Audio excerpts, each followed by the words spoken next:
안녕하세요.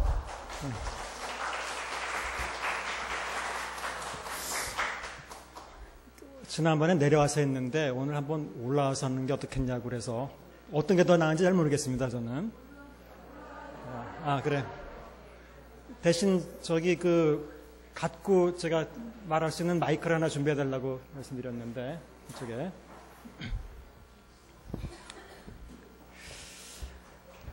자, 두 번째 시간입니다. 지난주에 처음 강의를 들으시면서 아마 한편으로는 새로운 게 아무래도 많겠죠. 그렇죠? 새롭기도 하고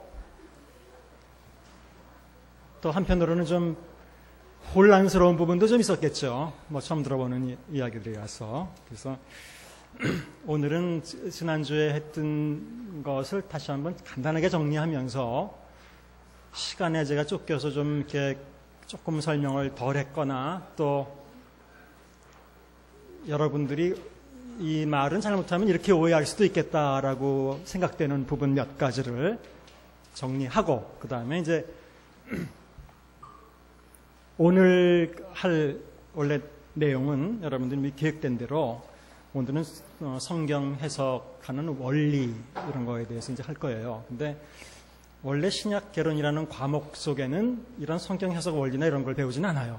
이건 또 성경 해석학이라고 다른 과목이 있습니다. 사실은 한 학기 동안을 또 배워야 되는, 이상을 배워야 되는 그 과목이지만 여러분들에게 성경 해석의 기본적인 원리를 좀 어느 정도 가장 기본적인 것이라도 말씀드려야 좀 성경을 보는데 도움이 될 수 있지 않을까 생각해서 오늘은 이제 그런 강의를 준비해 봤습니다. 자, 지난주에 했던 얘기들을 그냥 다시 한번 정리하면 성경은 하나님이 자기 자신을 알려주려고 자기 자신을 계시라는 말은 말 그대로 노출하다, 또 이렇게 뚜껑이 있으면 뚜껑을 열다, 또 커튼이 있으면 커튼을 벗기다, 이런 뜻이라고 말씀을 드렸어요. 그래서 하나님이 어떻게든지 자기를 드러내 보여주시려고 한 것이 성경이고, 그 성경은 사람들이 이해할 수 없는 그림이나 또는 꿈이나 이런 걸로 보여준 게 아니라 명확하게 사람들이 이해할 수 있는 글자로, 문자를 사용해서 책으로 기록해 주신 것이다. 조금 더우신 것 같은데, 그렇죠? 아닌가? 네. 그래서 그렇게 기록된 것이다. 이것은 성경은 그 당시 사람들이 쓰던 문자로 기록됐기 때문에 우리가 그런 문자들을 이해할 수 있다면, 또 그 시대 사람들의 문화나 생각들을 조금 더 이해할 수 있다면 성경을 조금 더 가까이 접근할 수 있겠다, 이런 말씀 드렸어요. 아까 퀴즈에도 나왔는데 신약 성경은 무슨 말로 쓰였다고요? 헬라어라는 말이, 이제 우리는 자꾸 헬라어, 또 어떤 사람들은 그리스어 같은 거예요. 헬라어가 그리스어예요. 그러니까 그 당시 헬레니즘이라고 하는 문화가 지중해 문화권에 편만해 있었기 때문에 그냥 그리스어 그러면 그리스 지역의 언어만을 의미하는 것 같은 느낌이 들기 때문에 이제 헬라어라고 말을 하는데 영어로는 그릭이죠. 혹시 구약 성경은 어떤 언어로 쓰였는지 아세요? 그렇죠. 히브리어죠. 히브리어인데 그 중에 아주 일부는 아람어로 쓰였어요. 아람어. 들어보셨죠? 네. 그렇다면 예수님이 살아계실 당시에 제자들을 데리고 다니시면서 하신 말씀은 무슨 어로 말씀하셨을까요? 네, 아람어예요. 그 당시에는. 꼭 그걸 기억하세요. 그러면 아람어하고 히브리어는 같은 문자를 쓰기도 해요. 근데 아람어라는 건 일종의 코인의 헬라어에서 코인의 헬라어처럼 이스라엘 백성들이 포로로 잡혀갔었잖아요. 그러니까 그 이방에서 생활을 굉장히 오래 했죠. 그러다 보니까 언어가 자기네 히브리어를 쓰지 않고 그 시대 바벨론이나 이쪽에서 같이 쓰던 그런 언어로 동화된 거예요. 그러니까 지금으로 얘기하면 사실은 아람어는 일종의, 그러니까 지금으로 얘기하지 않고 다른 말로 표현하면 시리아어에 가까운 거예요. 시리에게예요. 그게 아람어예요.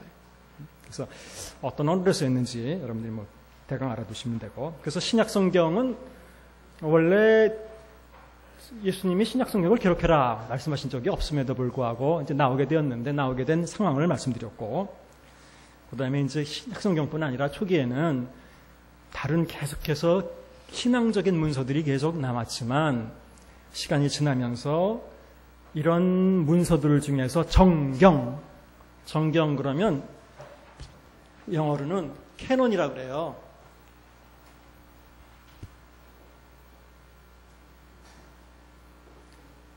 우리 한자어로는 바를 정자에다가 경자를 써서 올바른 성경 말 그대로 그런 뜻이고, 캐논이란 말에 이건 뭐 그냥 보시는 분은 무슨 카메라 상표라고 생각하실 텐데 아마 여기서 나왔겠죠 뭐. 카논이라고 하는 그 헬라어에서 나온 건데, 이 카논이라는 헬라어의 원래 뜻은 자 있죠? 물건 길이를 재는 자, 그거예요. 척도. 그러니까 말 그대로 기준, 척도 이런 뜻이 되는 거죠. 그래서 우리가 정경 그러면 기준이 되는, 표준이 되는, 척도가 되는 성경들 이런 뜻이 되는 거예요. 그래서 표준이 되는 성경들이 뭐 지난주에 말씀드린 대로 그렇게 결정이 돼서 우리에게 오고 있다. 그런데 한번 이 말씀을 드리면서 그 시대에 정경을 결정한 요인 중에 아마 가장 중요하게 작용했던 그 원리는, 요소는 아마 보편성이었을 것이다. 이런 말씀을 드렸죠. 기억하시죠? 네. 그래서 아마 전통적으로 교회에서, 공교회에서, 공예배에서 사용해 내려오던 책들이 정경으로 결정됐을 가능성이 가장 많습니다. 그런데 소위 외경이라고 하는 책들도 개인적으로 읽혀졌다고 말씀을 드렸어요. 그렇죠? 그리고 그 정경이 결정될 때에 그것을 개인적으로 읽는 것을 금지하거나 그러지 않았다는 거예요. 왜냐하면 기독교 문서기 때문에 그래요. 신앙 문서기 때문에 그래요. 우리가 지금 경건서적에 읽듯이 얼마든지 읽을 수 있는 거였어요. 또 이런 말 때문에 혹시 여러분들이 오해하실 거는, 과거에는 이렇게 오해했을 거예요. 외경 그러면 다 좀 이단적인 문서나 나쁜 책이다. 아마 이런 전제가 있었을 거예요. 그런데 지난주 강의를 듣고 나서는 반대로 얘기를 하니까, 그럼 외경은 다 혹시 좋은 책이냐 뭐 이렇게 생각할 수도 있을 거예요. 하지만 그렇지 않아요. 외경 중에 그렇게 정통 기독교 문서들도 있고 그렇지 않고 이단적인 문서들도 있었어요. 그러니까 그거는 뭐 우리 그 몇 년 전에 유다의 복음서가 발굴돼 가지고 한참 뭐 그 방송에도 나오고 그랬었죠.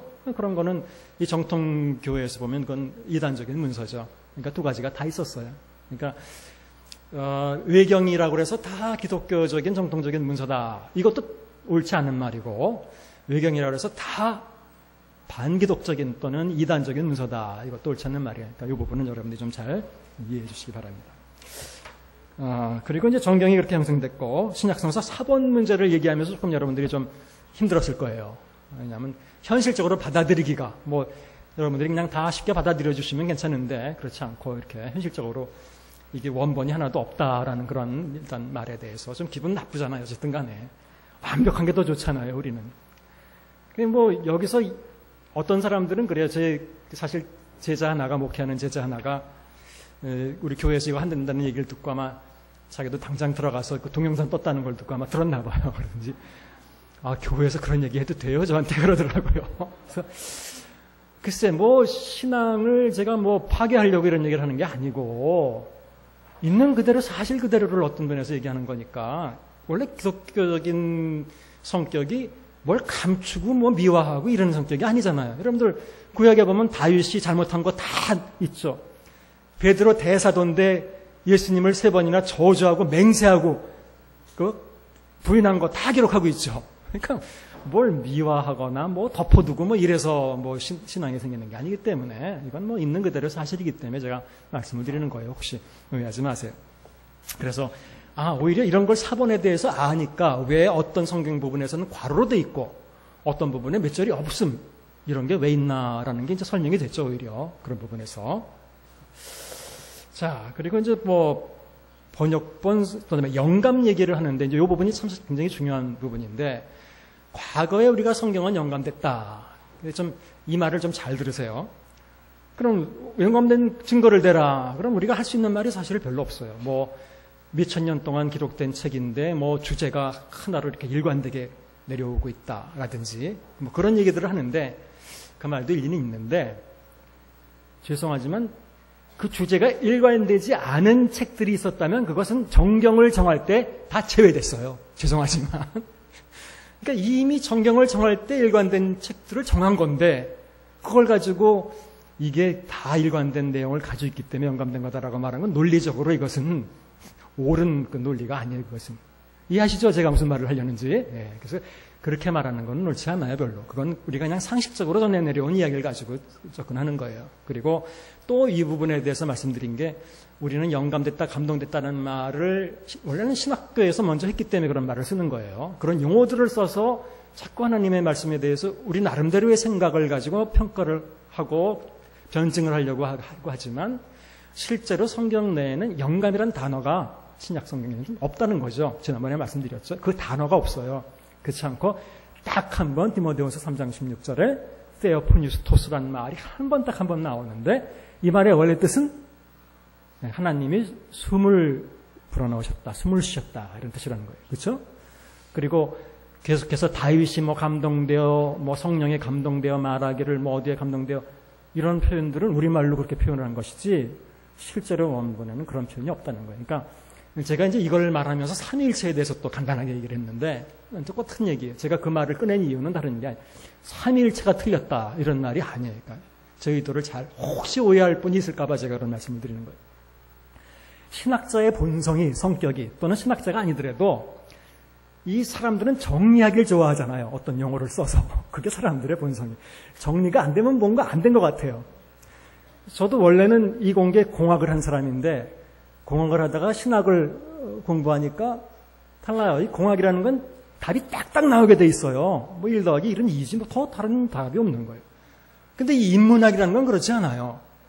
더더구나 이 신학이라는 거는 또는 여러분 뭐 사랑 얘기를 한단 말이에요. 하나님의 사랑. 그럼 하나님의 사랑이 뭐냐라는 걸 정의하면 정의 이렇게 딱 떨어지게 한마디로 완벽한 정의를 할 수 있어요? 그건 못한다고. 너무나 여러 가지로 정의가 될 수 있어요. 이건 뭐 비유적인 표현으로 우리가 누구를 표현할 때 당신은 당신이 없으면 잘 알잖아요. 오아시스 없는 사막이요. 무슨 없는 뭐요. 얼마든지 그렇게 해도 표현할 수 있는 거란 말이에요. 이건.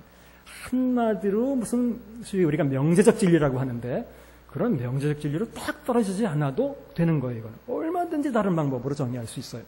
이게 이제 지금 사람들이 저걸 오히려 자꾸 정의하고 싶으니까 자 하나님과 예수님은 하나라고 얘기했죠. 예수님도 신성을 가졌죠. 이걸 더 좀 명백하게 알고 싶은 거예요. 그러니까 이거를 자꾸 명백하게 알고 싶다고 하니까 자꾸 어떤 언어로 표현을 하고 용어를 만들어내는데 아이러니컬하게도 그 용어를 만들어 놓고 나서 더 혼란스러워졌다는 거예요. 진짜 여러분들 한번 혹시 관심 있으시면 삼위일체에 대해서 한번 인터넷에서 조사를 해보세요. 한번 어떤 사전도 나오고 다 나오잖아요. 그러면 특히 가톨릭의 사전에서는 삼위일체는 이 소위 기독교의 신비, 이건 미스터리다 말이야. 그렇게 표현해서 설명을 못하는 거예요. 그냥 신비라고 그러지도 않았어요. 뭐라고 되어 있냐면 absolute mystery라고 나왔어요. 절대 신비다 이렇게 나왔어요. 그러니까 오히려 쉽게 좀 이해하려고 용어를 만든 게 더 어렵게 됐다는 거예요. 그것도 또 번역되는 과정에서 더 어렵게 됐다는 거예요. 사실은. 제가 말씀드렸지만 삼위일체라는 말은 원래 제일 처음 쓴 사람이 터툴리안이란 이건 이제 영어식의 표현이고 라틴어식의 표현은 터툴리아누스라고 이렇게 얘기를 하죠. 이 사람은 AD 한 160년경에서 220년 정도까지 살았던 교부예요. 칼타고에 있던 교부예요. 이 사람이 이제 한참 기독교 예수님이 과연 누구냐 이런 어떤 그 신성에 대한 논쟁이나 그러니까 예수님의 본질에 대한 논쟁이 왔다 갔다 하니까 이 사람이 이걸 정리한다고 하는 과정에서 책에서 트리니타스라는 말을 썼어요. 트리니타스. 라틴어예요. 이 말이 영어로는 이제 트리니티라고 번역이 되는 거예요. 여기까지도 참아줄 수 있겠는데 이거는 굉장히 모호한 말이기 때문에 지난번에 말씀드렸지만 이거는 그냥 이 말을 그대로 문자적으로 번역한다면 그냥 삼중성 그냥 이런 의미밖에 없어요. 더 이상 다른 걸 설명하지 않아요. 근데 이것이 이제 우리 말식으로 한자로 이게 또 옮겨지면서 없던 말들이 막 들어간 거예요. 우리 삼, 위, 일, 체라고 하는 아주 더 심오한 표현으로 바뀌어버렸어요. 왜냐하면 이 말조차에는 우리가 얘기하는 대로 이런 위자가 없잖아요. 그렇죠? 원래 이 트리니타스라는 말 자체에는 이 채자라는 말도 없잖아요. 그렇죠? 근데 이게 들어가니까 설명이 이제 여기서 더 힘들어지는 거예요. 그럼 위가 뭐냐? 이게 너무너무 힘들어요. 그럼 채라는 거는 말 그대로 몸이 하나라는 뜻이냐? 그럼 큰일 나요, 여러분들. 진짜 삼위일체 신학에서는 예를 들자면 하나님은 몸이 하나인데 우리가 이렇게 많이 표현하죠. 물이 하나인데 그냥 있으면 물이고 얼면 얼음이고 그 다음에 뭐 증발하면 뭐 수증기가 되고 그런 식으로 표현하면 신학에서는 그거는 모덜리즘이라고 그래가지고 양태론이라고 그래가지고 그건 이단적인 그 설명이 되는 거예요. 그럼 말을 이렇게 놓고 설명을 하려니까 설명이 안 되는 거죠. 이 말 자체, 언어 자체 표현에 문제가 있는 거예요. 그러니까 이 신학자들이 자꾸 성경에 없는 말을 만들어내고 그 말을 억지로 그걸 설명하느라고 더 어려워진다는 거예요. 그러니까 제 얘기는 삼위일체를 부인하라는 얘기가 아니라 이런 용어로 설명 안 해도 된다는 겁니다. 빌립에게 하나님을 보여주십시오. 그랬더니 나를 권자는 아버지를 보았거늘 왜 아버지를 보여달라고 하느냐. 그걸 믿으면 되는 거예요. 어떤 부분에서는 그런 걸 믿으면 되는 거예요. 어떤 부분은 명확하게 이걸 해야 되는 부분이 있지만 사람들이 만들어 놓은 어떤 이 신학을 이해하지 못한다고 우리에게 문제가 있는 게 아니에요. 이건 오히려 자꾸 이해하려고 만들어 놓은 건데 더 복잡하게 만든다는 거죠, 일을. 그러니까 그렇게 하지 않고 예수님도 하나님이다 이렇게 생각하시면 돼요. 그리고 원래 이제 그 커틀리안 얘기했던 것은 그 three 그 persona라고 원래 페르소네라고 얘기를 했어요. 라틴어라고. 이걸 번역하기가 참 어려운 거예요. 그러니까 영어로는 그냥 person 이렇게 번역, personality가 되기도 하고 이거는 뭐 여러 가지 의미가 되기도 하는데 그래서 어쨌든 신학자의 원래 했던 말을 번역하는 과정에서 더 우리에게 어려운 말이 됐다라는 거예요. 그러니까 혹시 나가서 또 권정준이라는 사람은 삼위일체를 부인한다 이렇게 얘기하지 마시고 그런 게 아니에요. 그런 용어로 어렵게 표현된 게 더 우리를 혼란스럽게 한다는 거예요. 그냥 성경에 예수님도 하나님이라고 했으면 그렇게 믿으면 되는 거예요. 하나님이 아니라고 했으면 그렇게 믿으면 되는 거예요. 그게 더 중요한 거예요. 여기서는. 초대교회 사람들 삼위일체라는 단어 몰랐죠. 그렇죠. 이 사람이 이걸 AD 200년경에 이 얘기를 했는데 그 이전 사람들은 이런 용어도 몰랐어요. 그래도 신앙생활 잘했어요. 그러니까 뭐 이런데 혹시라도 여러분들이 지난번에 제가 한 말 때문에 혹시 오해가 있을까 봐 제가 말씀드리는 거예요. 자, 그래서 영감이라는 건 오히려 성경대로 정의하자면 바로 디모데후서 3장 16절대로 하나님이 숨을 불어넣었기 때문에 우리는 자꾸 영감과 또는 무호성과 연관을 시키는 그런 생각이 많은데 무호하다는 의미보다는 그래서 유익하다. 어떤 면에 구원에 이르는 지혜가 있게 하고 그렇죠? 교훈과 책망과 바르게 함과 의로 교육하게 유익하다. 그렇죠? 그 다음에 성도들을 이렇게 잘 갖추어서 선행을 할 수 있도록 하는데 유익하다. 하나님이 숨을 불어넣으셨기 때문에 이렇게 생명력이 있다는 거예요. 그런 의미로.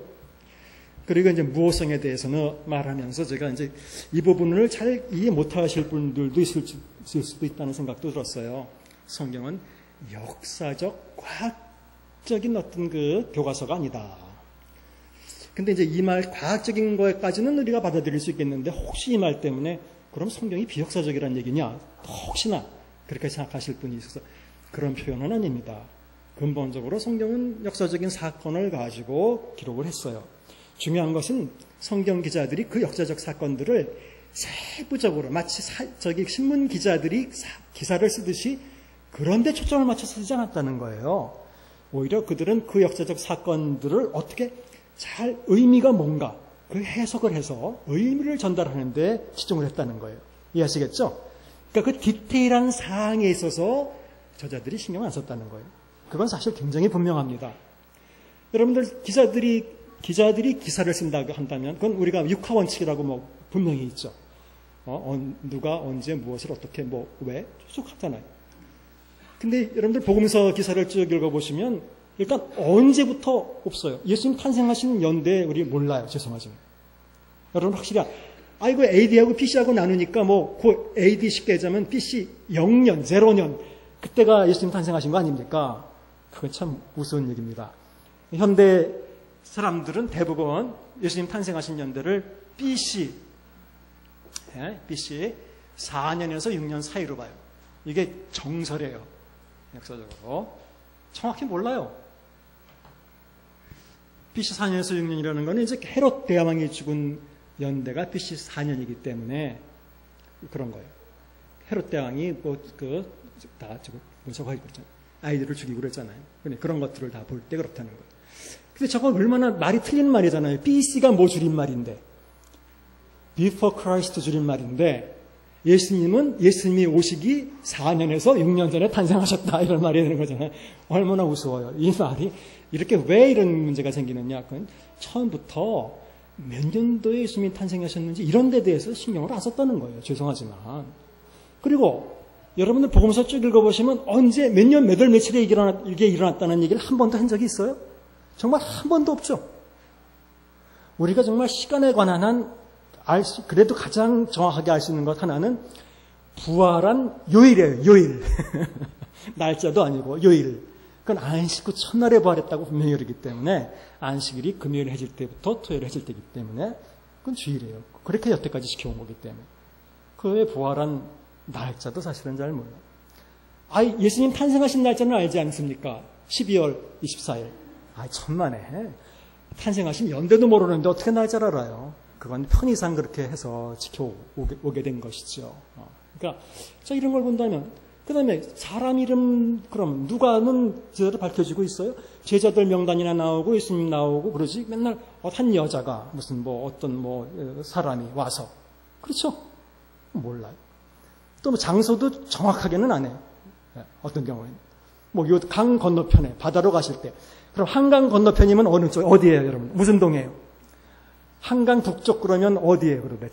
한두 군데에. 그러니까 이런 것들에 대해서 쉽게 얘기하자면 신경을 안 썼다는 거예요. 죄송하지만 저자 자체들이 그런 것을 그렇게 신문 기자가 기사 쓰듯이 전하려고 하는 의도는 없었다는 거예요.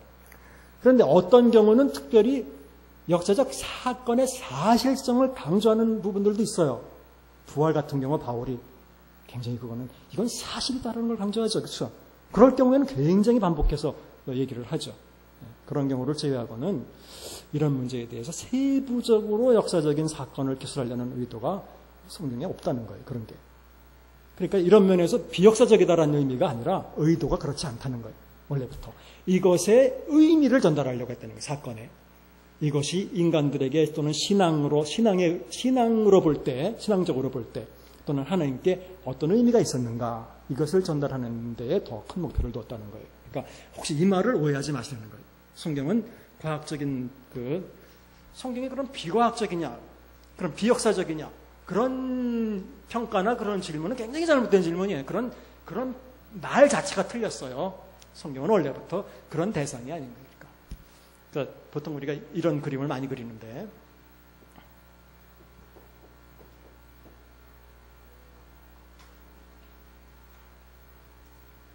이게 히브리 사람들의 그 당시에 옛날에 우주관이라는 거예요. 그러니까 땅이 이렇게 돼 있어가지고 땅 끝이 있어가지고 끝에 내려가면 다 절벽으로 떨어져서 이제 끝없는 절벽으로 떨어지죠. 그리고 실제로 땅 속에는 여기를 음부라 그러죠. 음부 우리가 얘기하는 하데스라고 하는 음부 수월 구약에서 그 다음에 하늘이 이렇게 있는데 하늘에는 창문이 있어서 구약에 그런 표현 나오잖아요. 이게 창문이 열리면 물이 쏟아져가지고 비가 내리고 그 다음에 하늘도 거의 3층 천으로 이렇게 구성이 돼가지고 소위 셋째 하늘이 하나님이 계신 그 하늘이라고. 아마 요즘 물리적으로 하나님이 실제로 저 스카이에 계시다라고 생각하는 사람들은 별로 없을 거예요. 그러니까 저건 히브리 사람들의 우주관이에요. 그러니까 이런 우주관에서 구약을 썼어요, 이 사람들은 실제로. 그러니까 이걸 현대 과학을 가지고 그 성경을 접근한다는 거는 맞지 않는 얘기예요. 그러니까 말씀드렸지만 과학적으로 틀린 게 있다고 성경이 틀린 것도 아니고 현대 과학으로 볼 때 반대로 현대 과학으로 입증됐다고 그래서 성경이 입증된 것도 아니라는 거예요. 성경은 그 자체로 진리니까 그런 진리가 아니라 그 자체로 진리이기 때문에 그냥 놔두면 돼요. 제가 가끔 강의하면서 그런 얘기를 해요. 성경을 여러분들이 과잉 보호하려고 그러지 마세요. 이렇게 표현을 써요. 만약 성경이 마치 무슨 약한 뭐처럼 내가 막아줘야 되고 보호해줘야만 성경에 무슨 권위가 사는 것처럼 내가 막지 말라는 거예요.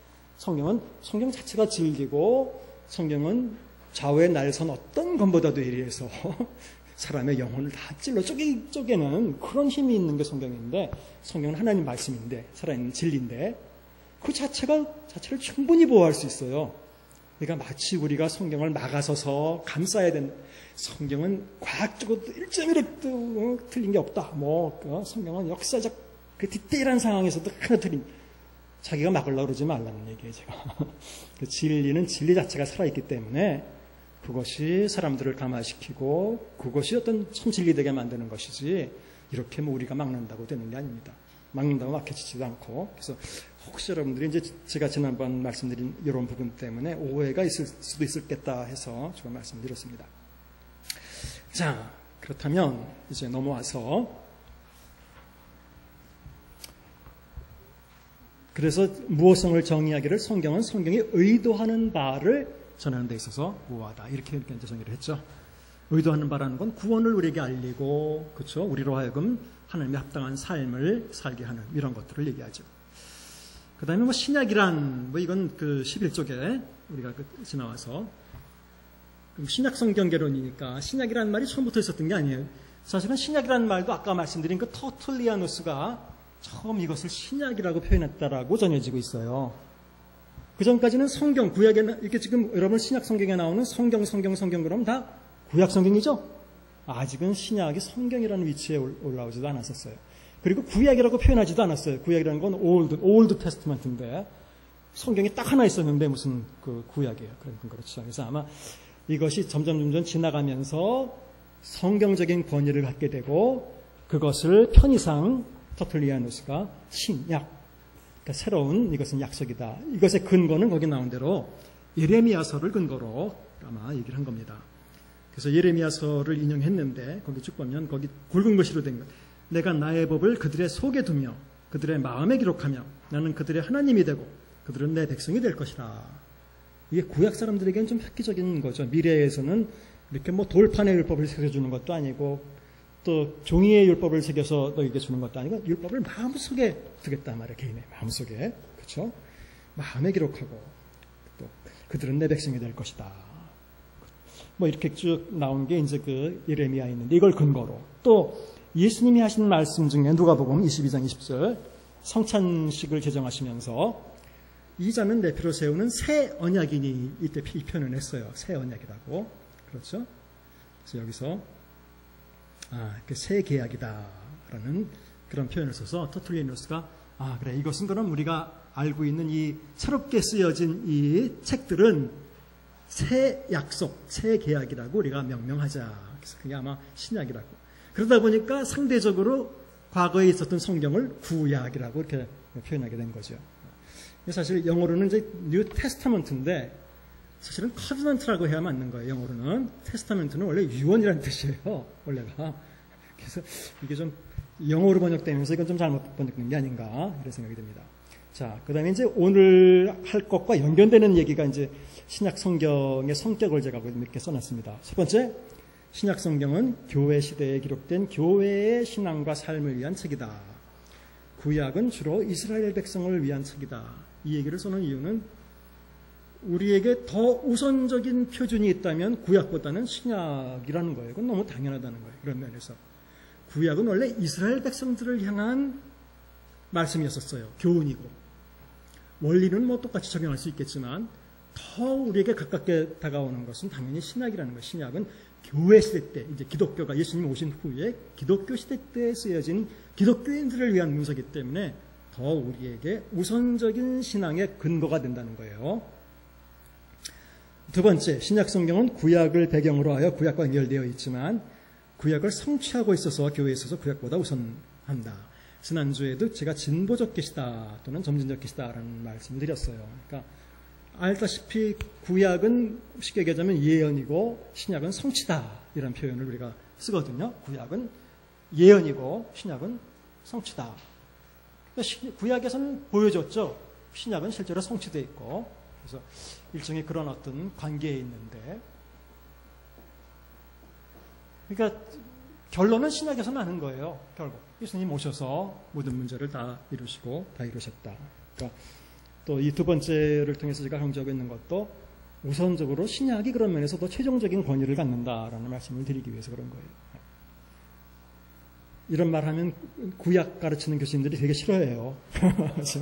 하지만 이건 사실이기 때문에 이것도 신약이야말로 교회 시대 때 교회를 위한 마지막 더 후반부에 있는 결론적인 계시이기 때문에 더 우선한다는 거예요.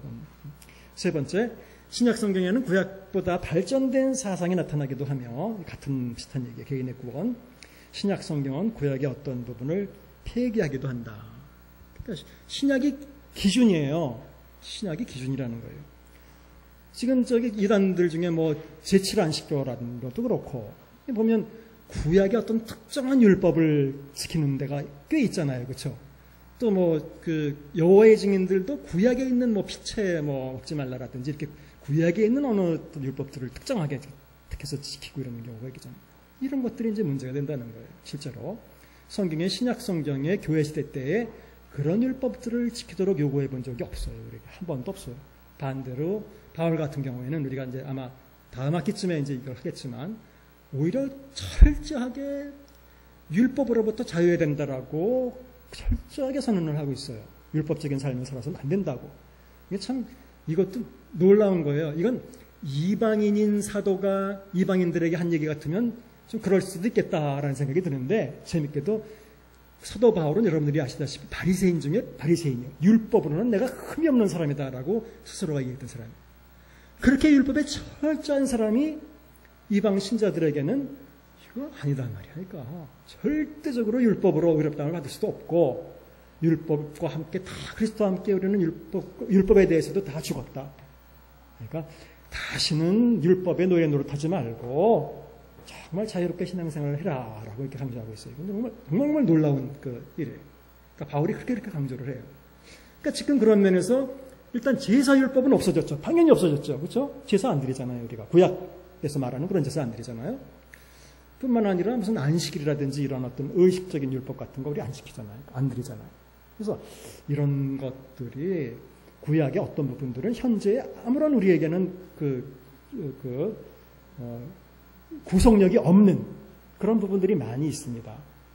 그러니까 좀 다른 얘기지만 성경을 좀 많이 아는 사람들은 죄송하지만 어디가 중요하고 어디가 중요하지 않은 걸 알기 때문에 여러분들 구약에서 제사장들이 뭐 제사장의 옷은 뭐에는 뭐 보석을 뭘 받고 뭐 그 여러분들 읽을 이유가 없죠. 그걸 읽어서 뭐예요? 그다음에 노아가 방주를 지을 때 뭐는 몇 규빗으로 하고 뭐는 몇 규빗으로 하고 그 우리가 지금 알아서 뭐예요? 우리가 방주 짓는 거 아닌데 그렇잖아요. 그다음에 뭐 어떤 건 부정하고 어떤 건 부정하고 우리가 지금 하는 거 아닌데 그걸 읽어서 뭐예요? 근데 또 열심히 읽잖아요. 왜냐하면 그걸 읽어야 통독했다는 거기에 들어가니까. 한 장이라도 빼고 읽으면 이게 우리가 통독한 거에 안 들어가니까.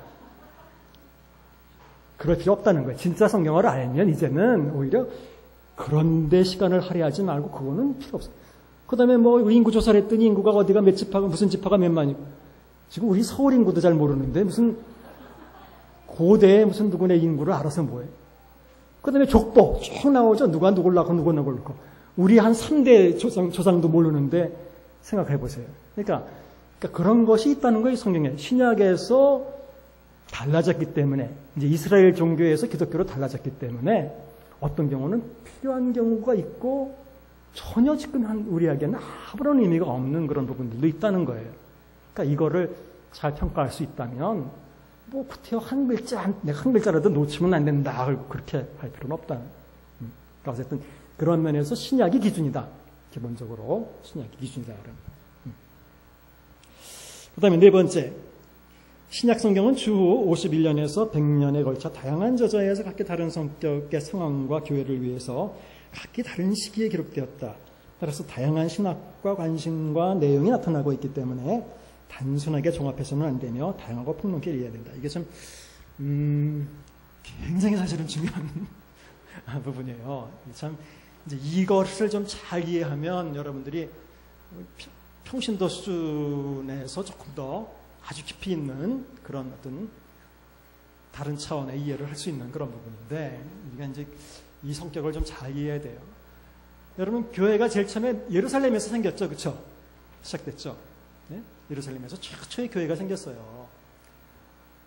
근데 교회는 생기자마자 사실은 그 다른 민족에게 전도하는 사람들이 빌립 같은 경우는 또 사마리아에 가서 전도하고 또 에디오피아 내시도 금방 또 그 구원을 받게 되고 그래서 교회가 이제 좀 퍼지게 됐었죠. 그 다음에 우리 성경에는 안 나오지만 도마는 저기 인도까지 가서 전도했다고 나오고, 그 다음에 바울은 이 주중에 서쪽으로, 도마가 동쪽으로 간 까닭은 뭐냐, 도마는 동쪽으로 갔어요. 그리고 바울은 서쪽으로 이방 세계 이렇게 갔어요. 어쩌면 도마가 바울만큼 위대한 사도였을 거예요. 실제로 도마 행전 같은 데 보면 바울이 한 만큼 동쪽으로 가면서 전도했을 거 아니에요. 그렇죠? 인도까지 갔다는 건 뭐 대단한 거 아니에요. 도마라는 사람이. 근데 이 사람은 잊혀져 있고 이제 바울만 주로 성경에는 이렇게 중요하게 나타나 있어요. 잘은 모르지만 이것도 어쩌면 기독교가 이제 그 로마 국교가 되면서 로마를 중심으로 이렇게 활동을 많이 했던 사람들을 더 아마 이렇게 세워서 그런 거라는 생각이 듭니다. 어쨌든 간에 이렇게 됐어요. 결국은 전 세계적으로 교회가 다 있었단 말이에요. 그러니까 벌써 1세기만 해도 굉장히 많은 그 전 세계에 퍼져서 교회들이 있었어요. 근데 중요한 건 이때 무슨 뭐 교단 총회가 있어서 또 이때 어떤 교리가 있어서 헌법이 있어서 우리는 뭐를 믿는다. 뭐를 믿는다. 이게 여기서 틀리면 너희들은 이단이고 탈퇴해라. 뭐 이런 기구가 없었어요. 1세기 당연히 없었어요. 그러니까 전 세계적으로 교회가 퍼져 있었지만 실제로 이것을 하나로 통합할 수 있는 구속력 있는 힘 있는 기구라는 게 없었고 실제로 그렇게 못했어요. 그리고 성경에 보면 사도행전에 보면 예루살렘 사도회의를 하고 있는 그런 게 나오는데 그런 회의가 있었어도 그것은 주로 예루살렘을 중심으로 가깝게 있던 또 유대인들을 중심으로 한 총회였었지 여기 멀리 있는 뭐 다른 이방인들이 여기 와서 뭐 참석하고 그런 건 아니었단 말이에요. 그러니까 어떤 지역에 치중한 회의였었지 전체를 총괄하는 회의가 아니었다는 거예요. 제가 이 말씀을 해드리냐면 그렇기 때문에 이 여러 교회에서 나타나는 신앙의 모습들은 이걸 신앙이라고 해도 좋고 신학이라고 해도 좋고 다양할 수밖에 없다는 거예요. 너무 다양하다는 거예요. 이 사람들은 교회의 성격도 다르고 문화도 다르고 다 다르기 때문에 아까 그 송난 목사님 뭐 백인 교회 갔더니 뭐 흑인이 없다. 저도 참 많이 그걸 경험했는데 그 친구한테 한번 이거 아직도 이거 인종 차별하는 거 아니냐 한번 제가 물어보면 걔네들 굉장히 정색을 해요. 대부분 뭐라고 대답하냐면 대답하기를 좀 회피하거나 아니면 문화가 달라서 같이 예배드리기가 좀 힘들다. 뭐 이렇게 그렇게 얘기를 해요. 인종차별 아니다. 뭐 이렇게 얘기를 해요. 근데 좀 분위기가 다르긴 달라요.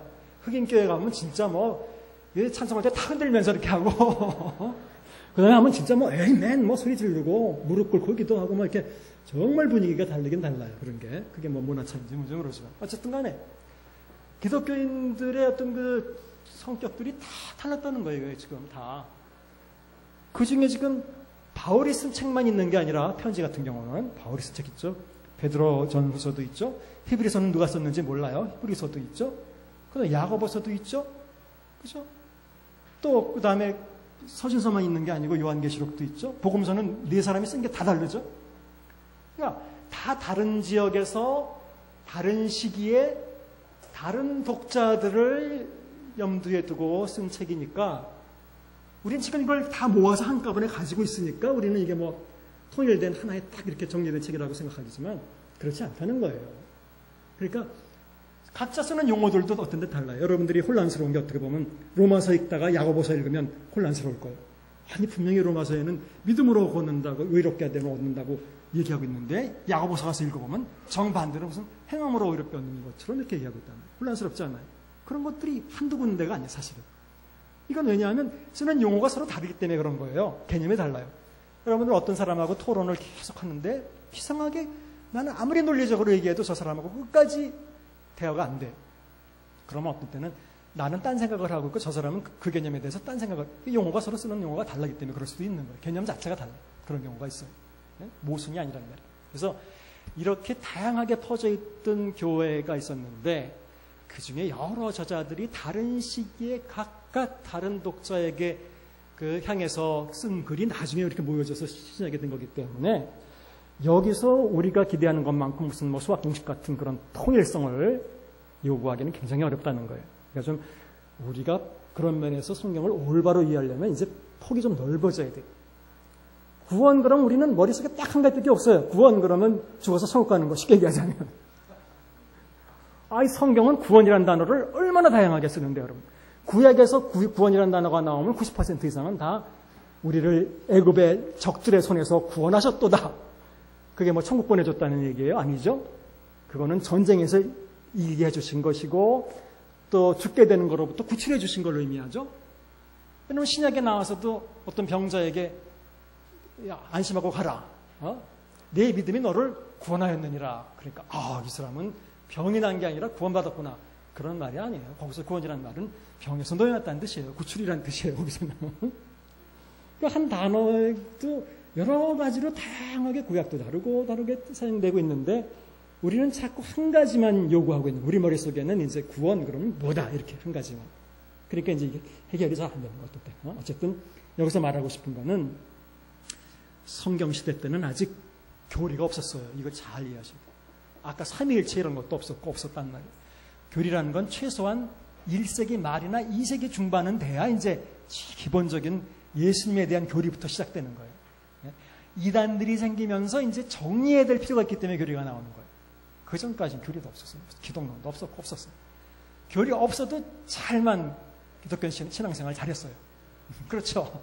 그래서 기독교의 본질은 교리가 아니에요. 여러분들 기독교를 한마디로 말하라 그러면 어떤 단어를 여러분들은 말하겠어요? 사람마다 다르겠지만. 성경은 아마 사랑이라 그럴 거예요. 그렇지 않겠어요? 서로 사랑하면 이로써 사람들이 너희를 내 제자인 줄 알 것이다.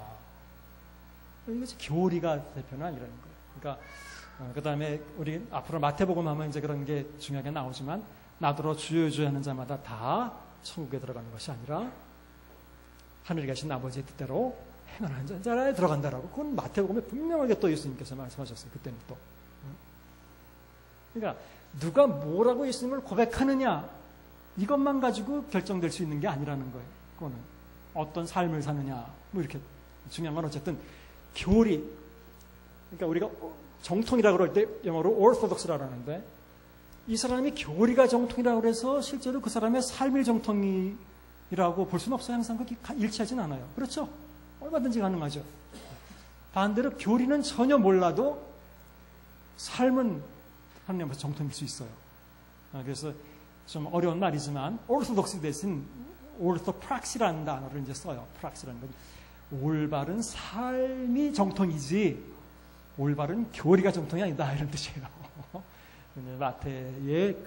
마태복음의 그 메시지를 그대로 이렇게 반영해서 표현해 본 거예요. 어쨌든 중요한 것은 성경에서 너무 이렇게 딱 떨어지게 교리를 찾아내려고 노력하지 말라는 얘기예요. 이 얘기는 성경은 아주 다양한 사람들에게 다양한 형태로 메시지를 전하는 거기 때문에 우리가 좀 폭을 넓혀 놓자 말이에요. 여러 가지 얘기를 하고 있단 말이니까. 믿음으로 걷는다는 얘기도 하고 있고 죄송하지만 행함으로 걷는다는 얘기도 하고 있어요. 아까 분명히 읽어봤잖아요. 제가. 그러니까 이런 걸 다 열어놓자 말이에요.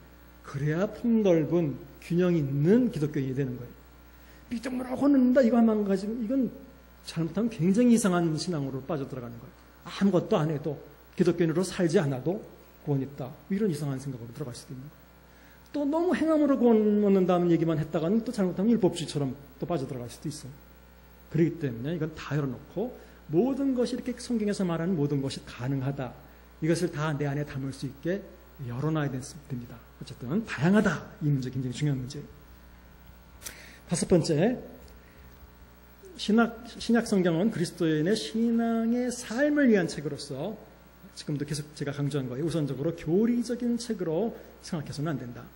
참 다행인 거는 그래도 우리 교회는 이 교리를 많이 가르치지 않아요. 저는 얼마나 다행인지 몰라요. 근데 어떤 데 가보면 교리를 굉장히 많이 가르치는 데가 있어요. 아니, 그런 책을 가지고. 그래서 교리라는 거는 우리가 참 잘못 이해하고 있는 거예요. 어떤 사람들은 교리가 진리라고 생각해요. 네? 교리는 진리 중에 어떤 일부분을 그 중에도 논리적으로 정리될 수 있는, 명제적으로 정리될 수 있는 어떤 일부분을 정리해 놓은 거에 불과한 것이지 그건 정말 그걸 진리라고 말할 수는 없는 거예요. 진리는 그것보다 훨씬 더 큰 개념이죠. 그러니까 교리는 사람이 좀 편리하게 하기 위해서 이렇게 조직해 놓은 거예요. 정리해 놓은 거예요. 논리적으로. 그래서 너무 교리에 이렇게 집착하지 마세요. 자꾸 이렇게. 응? 그래서 성경은 성경 그대로 교리로 보지 말고 성경은 삶을 바꾸려고 우리에게 준 책이기 때문에 어떻게 우리가 살아야 되는가 뭐 이런 곳에 아멘하고 이렇게 행동을 옮기면 되는 것이지 교리 이건 다르고 저거 다르고 이런 거는 원래 성경 시대 때의 사람들의 생각이 아니었다라는 걸 여러분들이 이해하시기 바랍니다. 자, 그래서 신약 성경 이해를 위해서 필요한 지식은 언어는 헬라어다. 이건 헬라어가 필요한데 여러분들이 뭐 직접 할 수 없죠. 이 문제는 또 이따가 또 계속해서 말씀드릴게요. 배경은 뭐 이스라엘 역사, 신구약 중간사, 신약시대 역사, 이스라엘 종교, 유대교, 뭐 영주주의로 뭐 이런 것들도 다 이제 상식적으로 필요하다는 거죠. 세 번째, 각 책의 기록 배경, 저자, 독자, 필요, 상황, 목적, 내용. 이건 이제 이 시간에 우리가 할 거예요. 이번 학기 내내 할 거예요. 그다음에 네 번째 해석 방법에 대한 이해, 해석학.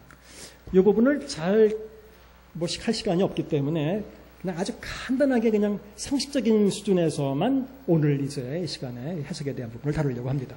그래서 성경 해석의 기본 원리라고 하는 13쪽 거기에 있는 것들을 다룰 것이고 남은 시간에 이제 그 부분을 다 다루게 되면 남은 시간에 여러분들에게 따로 나눠드린 이 프린트물을 할 거예요. 따로 나눠드린 이 프린트물은 사실은 제가 어느 교회 대학부에 가서 했던 특강 자료예요. 그런데 이제 관계된 부분이기 때문에 이건 시간 되는 데까지만 그냥 할 거고 그냥 여러분들이 참고로 가지고 계시면 될 겁니다. 그래서 지금부터는 이제 성경을 우리가 평신도지만 어떤 안목으로 봐야 되고 어떻게 읽어야 되느냐. 또 이 따로 나눠드린 프린트 뒷부분에 가면 여러분들이 경건의 시간이나 경건적인 성경 읽기를 위해서 어떤 자세를 가지고 어떤 입장의 성경을 읽어야 되느냐 이런 부분들도 나와 있어요. 그러니까 아마 직접적으로 도움이 될 거라고 저는 생각을 합니다. 자, 첫 번째 성경에서 기본 원리 계속 반복되지만 성경은 점진적인 계시라는 것을 이해해라. 계시는 구약보다는 신약에서 더 발전된 형태로 나타나고 있으며 또한 신약 성경 안에서도 어떤 개념은 발전을 보이고 있다는 역사적 발전을 이해해야 된다. 그래서 제가 처음부터 우리 성서학은 조직신학은 주로 철학이나 논리학을 바탕으로 하고 있지만 이 성서신학은 주로 세 가지 일반 학문에 가장 밀접한데 언어학, 우리 언어 가지고 하기 때문에 헬라어나 이런 언어 가지고 하기 때문에 그다음에 역사, 그렇죠? 그다음에 문학, 글로 쓴 것을 이해하는 거기 때문에 이런 게 굉장히 우리에게 이제 중요한 보조 학문으로 이렇게 이해가 돼요. 그래서 구약보다는 신약이 더 그런 것들을 보이고 있다. 뭐 이단들이 다 그런 건 아니지만 이단들 중에 특히 구약을 많이 쓴 일반적으로 많아요, 그렇죠? 구약 쪽에서도 어디 저기 뭐 다니엘서나 뭐 에스겔서나 뭐 이런 또 잘 사람들이 많이 안 보는 어떤 부분에서 또 인용하기도 하고. 두 번째, 성경의 단어나 문구, 구절의 의미는 최종적으로 그 문맥에 의해서 결정된다. 이것도 이제 여러분들 나눠드린 프린트물에 또 그 실내들이 이제 쭉 있어요. 문맥에서 결정된다. 여러 가지 의미가 가능하다면 문맥에서 가장 자연스러운 의미를 선택해야 된다. 그래서 문맥의 중요성은 이게 아무리 강조해도 지나치지 않습니다. 이것은 문맥. 우리가 컨텍스트라고 영어로는 literary context라고도 하고 그냥 컨텍스트라고도 하는데 문맥. 이 컨텍스트란 말은 원래 원어로 보면 영어 배우는 사람들이 이 con이란 말은 congregation 이런 것처럼 함께 이런 뜻이에요. 원래 함께. 텍스트란 말의 어근은 원래 텍스트란 말은 우리가 texture 짜여져 있다 이런 뜻이에요. 원래 짜다. 그래서 전에 무슨 옷감 이름이 무슨 텍스 이렇게 나오죠, 그렇죠? 네. 그래서 사람들이 가만히 텍스다 이렇게 얘기를 하는데 그것처럼 즉 이 컨텍스트란 말의 원래 어원적 의미는 함께 짜여져 있다는 거예요. 그러니까 쉽게 얘기하자면 성경의 어떤 말이 함께 연결되어 있는 거지 그것만 따로 떨어져 있는 게 아니라는 거예요. 함께 짜여져 있다. 그래서 지난주에도 말씀드렸지만 옛날에 성경에 장절이 없을 때가 훨씬 더 성경을 잘 이해했을 것이다 라고 말씀드린 게 바로 이런 얘기예요. 다 함께 연결되어 있다는 말이에요. 연결되어 있기 때문에 어떤 우리는 몇 절이라고 나눠져 있기 때문에 몇 절만 하나 딱 뒤에서 외우다 보면 그 절이 독립된 것처럼 착각할 수 있어요. 하지만 전혀 독립된 구절이 아니라 그것은 앞뒤로 다 연결되는 구절이에요. 우리 이따 이거 할 때 또 나오겠지만 예를 들자면 사도행전 1장 8절 어떻게 시작해요? 사도행전 1장 8절 오직 성령이 너에게 임하시면 이렇게 시작하잖아요. 그렇죠? 네, 이제 이따가 나오는데 오직 이렇게 나오니까 이게 무슨 새로운 구절이구나. 오직을 영어로 옮기면 뭐예요? 보통 네? 예, 아는 사람은 알고 있는 것 같은데 오늘이라고 하는 사람은 이건 우리식의 번역에 이제 이게 문제가 있다는 거죠. 이거 영어 성경 보면 다 but이에요, but. 그럼 헬라어로도 알라예요, but이에요. 그 but 뜻인데 but이라는 얘기는 이거 지금 앞에 문장하고 연결된 거죠. 접속사 but이 나왔다면 앞에 어떤 문장과 연결된 거예요. 근데 이거를 여기서 절을 딱 끊어서 하나의 문장으로 쭉 우리가 이해하고 있으면 그것만 마치 독립된 어떤 말인 것처럼 착각이 된단 말이에요. 그렇죠? 그래서 이게 이제 우리에게 장절이 구분되어 있기 때문에 좀 우리가 성경을 보는데 참 어떻게 보면 제약이다. 이것은 편리하기는 하지만 일종의 건 제약이다. 그래서 성경은 다 앞뒤 연결되어 있는 거기 때문에 앞뒤 연결을 통해서 그 뜻을 잘 이해해야 된다. 자, 이건 문맥은 앞으로도 제가 말씀드릴 거예요. 그 다음에 세 번째, 아주 중요한 이것도 성경 해석 원리예요. 성경은 그것이 특별히 비유적으로 말하는 것이 분명하지 않으면 우선 문자적으로 해석하는 게 원칙이다. 지난주에 말씀드렸던 열처녀의 비유, 그건 비유예요. 그럼 비유적으로 해석해야 되는 거예요. 당연한 거예요. 그런데 문자적으로 예를 들자면 예수님이 고기를 너에게다 그물을 던져서 고기를 잡아라. 고기를 잡았더니 요한복음에 베드로가 그물 던져서 고기를 잡았더니 고기가 굉장히 많았어요. 몇 마리였었어요? 그건 153마리예요. 사람들의 이 호기심이 항상 그런 거예요. 왜 153마리일까?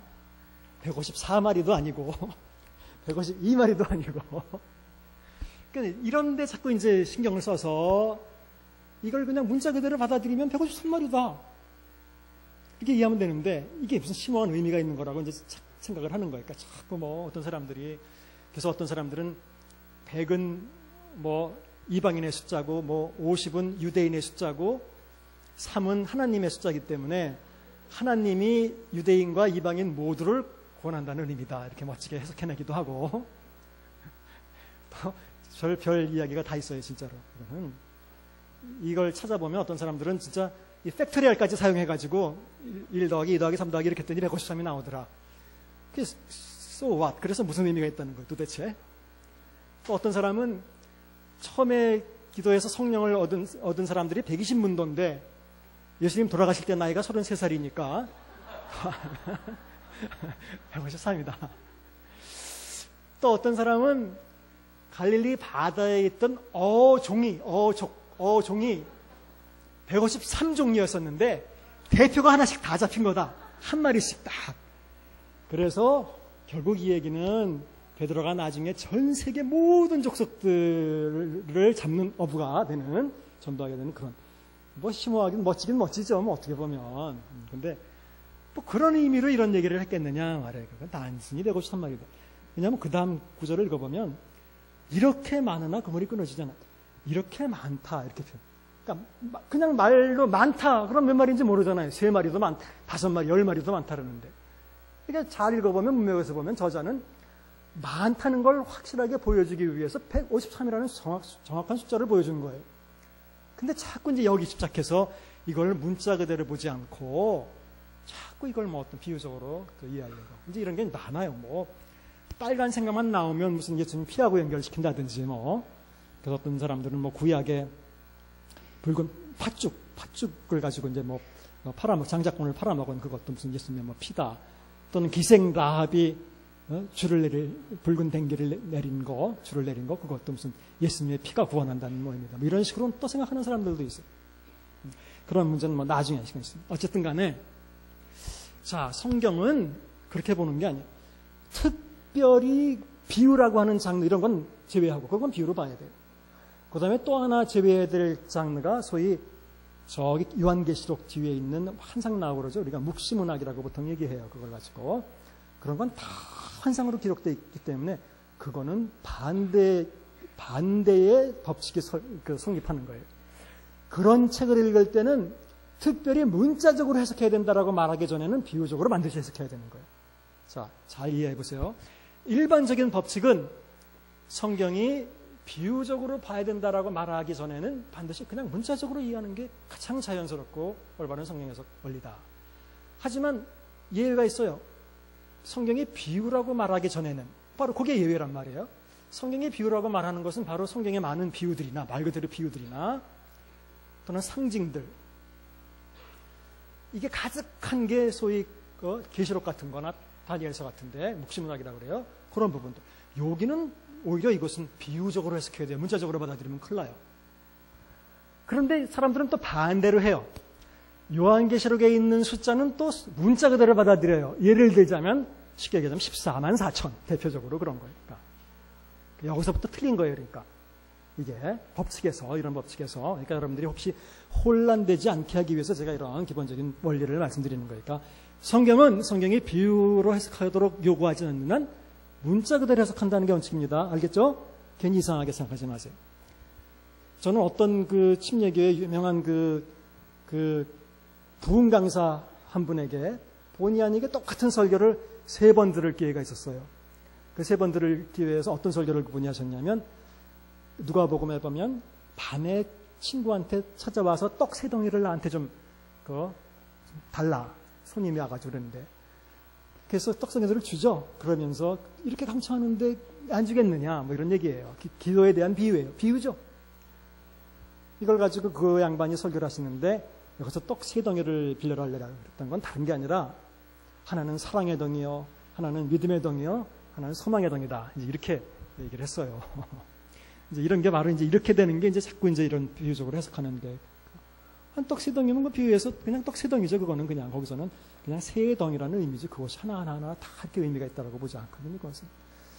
그 똑같은 설교를 3번이나 듣고 나서 저는 그걸 들을 때마다 저렇게 해석한다면 나는 더 좋은 해석이 있다.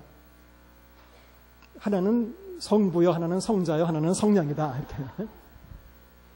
그거는 뭐 해석하기 나름이라는 거죠. 쉽게 얘기하자면. 그건 기준이 없어요. 그렇게 해석했다가는 뭐가 옳고 그런 것도 없는 거예요, 다. 그러니까 그렇게 하지 말라는 거예요. 그런데 큰 의미 두지 마시고, 3덩이를 달랬으면 어떡하고 4덩이를 달랬으면, 4덩이 달랬으면 안 줄 거예요? 너무 안 타불고? 2덩이 달랬으면 또 뭐 안 줄 거예요? 그거 아니잖아요. 거기서는 어쨌든 3덩이건 4덩이건 강청하면 준다. 어떤 분은 요한복음 갈릴리 가나 혼인잔치에서 물동이가 몇 개 있었어요. 혹시 기억하세요? 그 물을 포도주로 만드신 사건에서 물동이가 몇 개 있었어요. 그건 기억하는 사람이 좀 이상한 사람들이에요. 거기에 너무 깊은 의미를 뒀다는 얘기거든요. 그거 기억 안 하시는 게 정상인 거예요. 6동이가 있었는데 그것도 또 뭐 거기다 의미를 둬서 자꾸 이렇게, 그러니까 그런 식으로 성경에 별로 의미를 두지 않아야 될 때 의미를 둘 필요는 없다는 거예요, 여러분들이. 그래서 비유적으로 해석하기를 요구하지 않는 한 성경은 반드시 문자적으로 해석하는 아주 원칙입니다. 이거 아주 기본적인 원칙이에요. 하지만 예외가 있다 그랬어요. 비유나 묵시문학, 요한계시록 그 뒷부분 이런 데 읽을 때는 그거는 14만 4천, 그러면 그거를 14만 4천이라고 딱 생각하지 않는 게 더 좋아요. 그것은. 네. 천년왕국 그런 것도 이제 문제예요. 여기서도. 그 다음에 4번째, 성경의 본문은 그 장르나 세부적인 문학 형태에 따라서 적절하게 해석돼야 된다. 그러니까 이것도 이제 성경 해석의 하나의 중요한 원리인데, 우리 예를 들자면 우리가 복음서를 배울 때는 복음서를 해석하는 방법을 배울 거예요. 또 바울 서신을 배울 때는 바울 서신을 해석하는 방법을 배울 거예요. 여러분들 문학에서 시를 분석하는 방법과 소설을 분석하는 방법이 다르죠? 똑같은 거예요. 성경도 장르가 하나가 아니에요. 예언은 예언 문학을 또 보는 방법이 또 따로 있고, 그런 역사적인 서술이나 이런 어떤 그 이야기 같은 형태의 문학은 또 그렇게 보는 방법이 또 따로 있는 거예요. 그러니까 이것도 다 문학 형태를 갖고 있기 때문에 무조건 한 가지 방법을 정해서 할 수 있는 게 아니라 그 장르에 맞게 잘 해석해야 된다라는 거죠.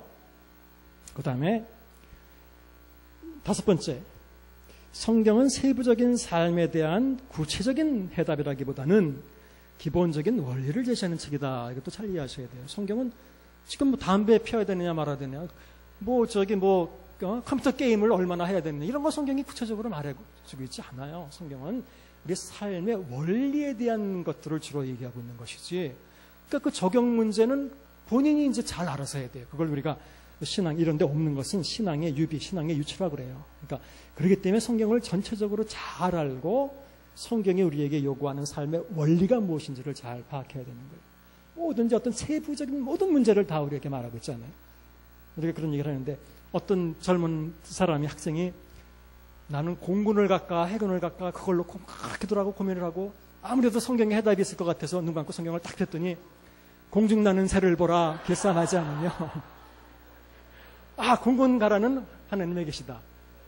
이게 하나님의 계시가 아니라 도박이죠. 완전히 자기가 또는 폈더니 바울이 배를 타고 어떤 섬을 돌아서 어디에 도착했다. 이렇게는 이건 해군을 가라는 계시다. 혹시 여기도 지금도 이렇게 눈 감고 딱 펴서 그런 거 하는 사람이 있는지 모르겠지만 그런 거에 대해서 세부적으로 지침을 내려주지 않아요. 내가 어느 대학교를 진학해야 되는지 알려주십시오. 그런 거 구체적으로 알려주지 않아요.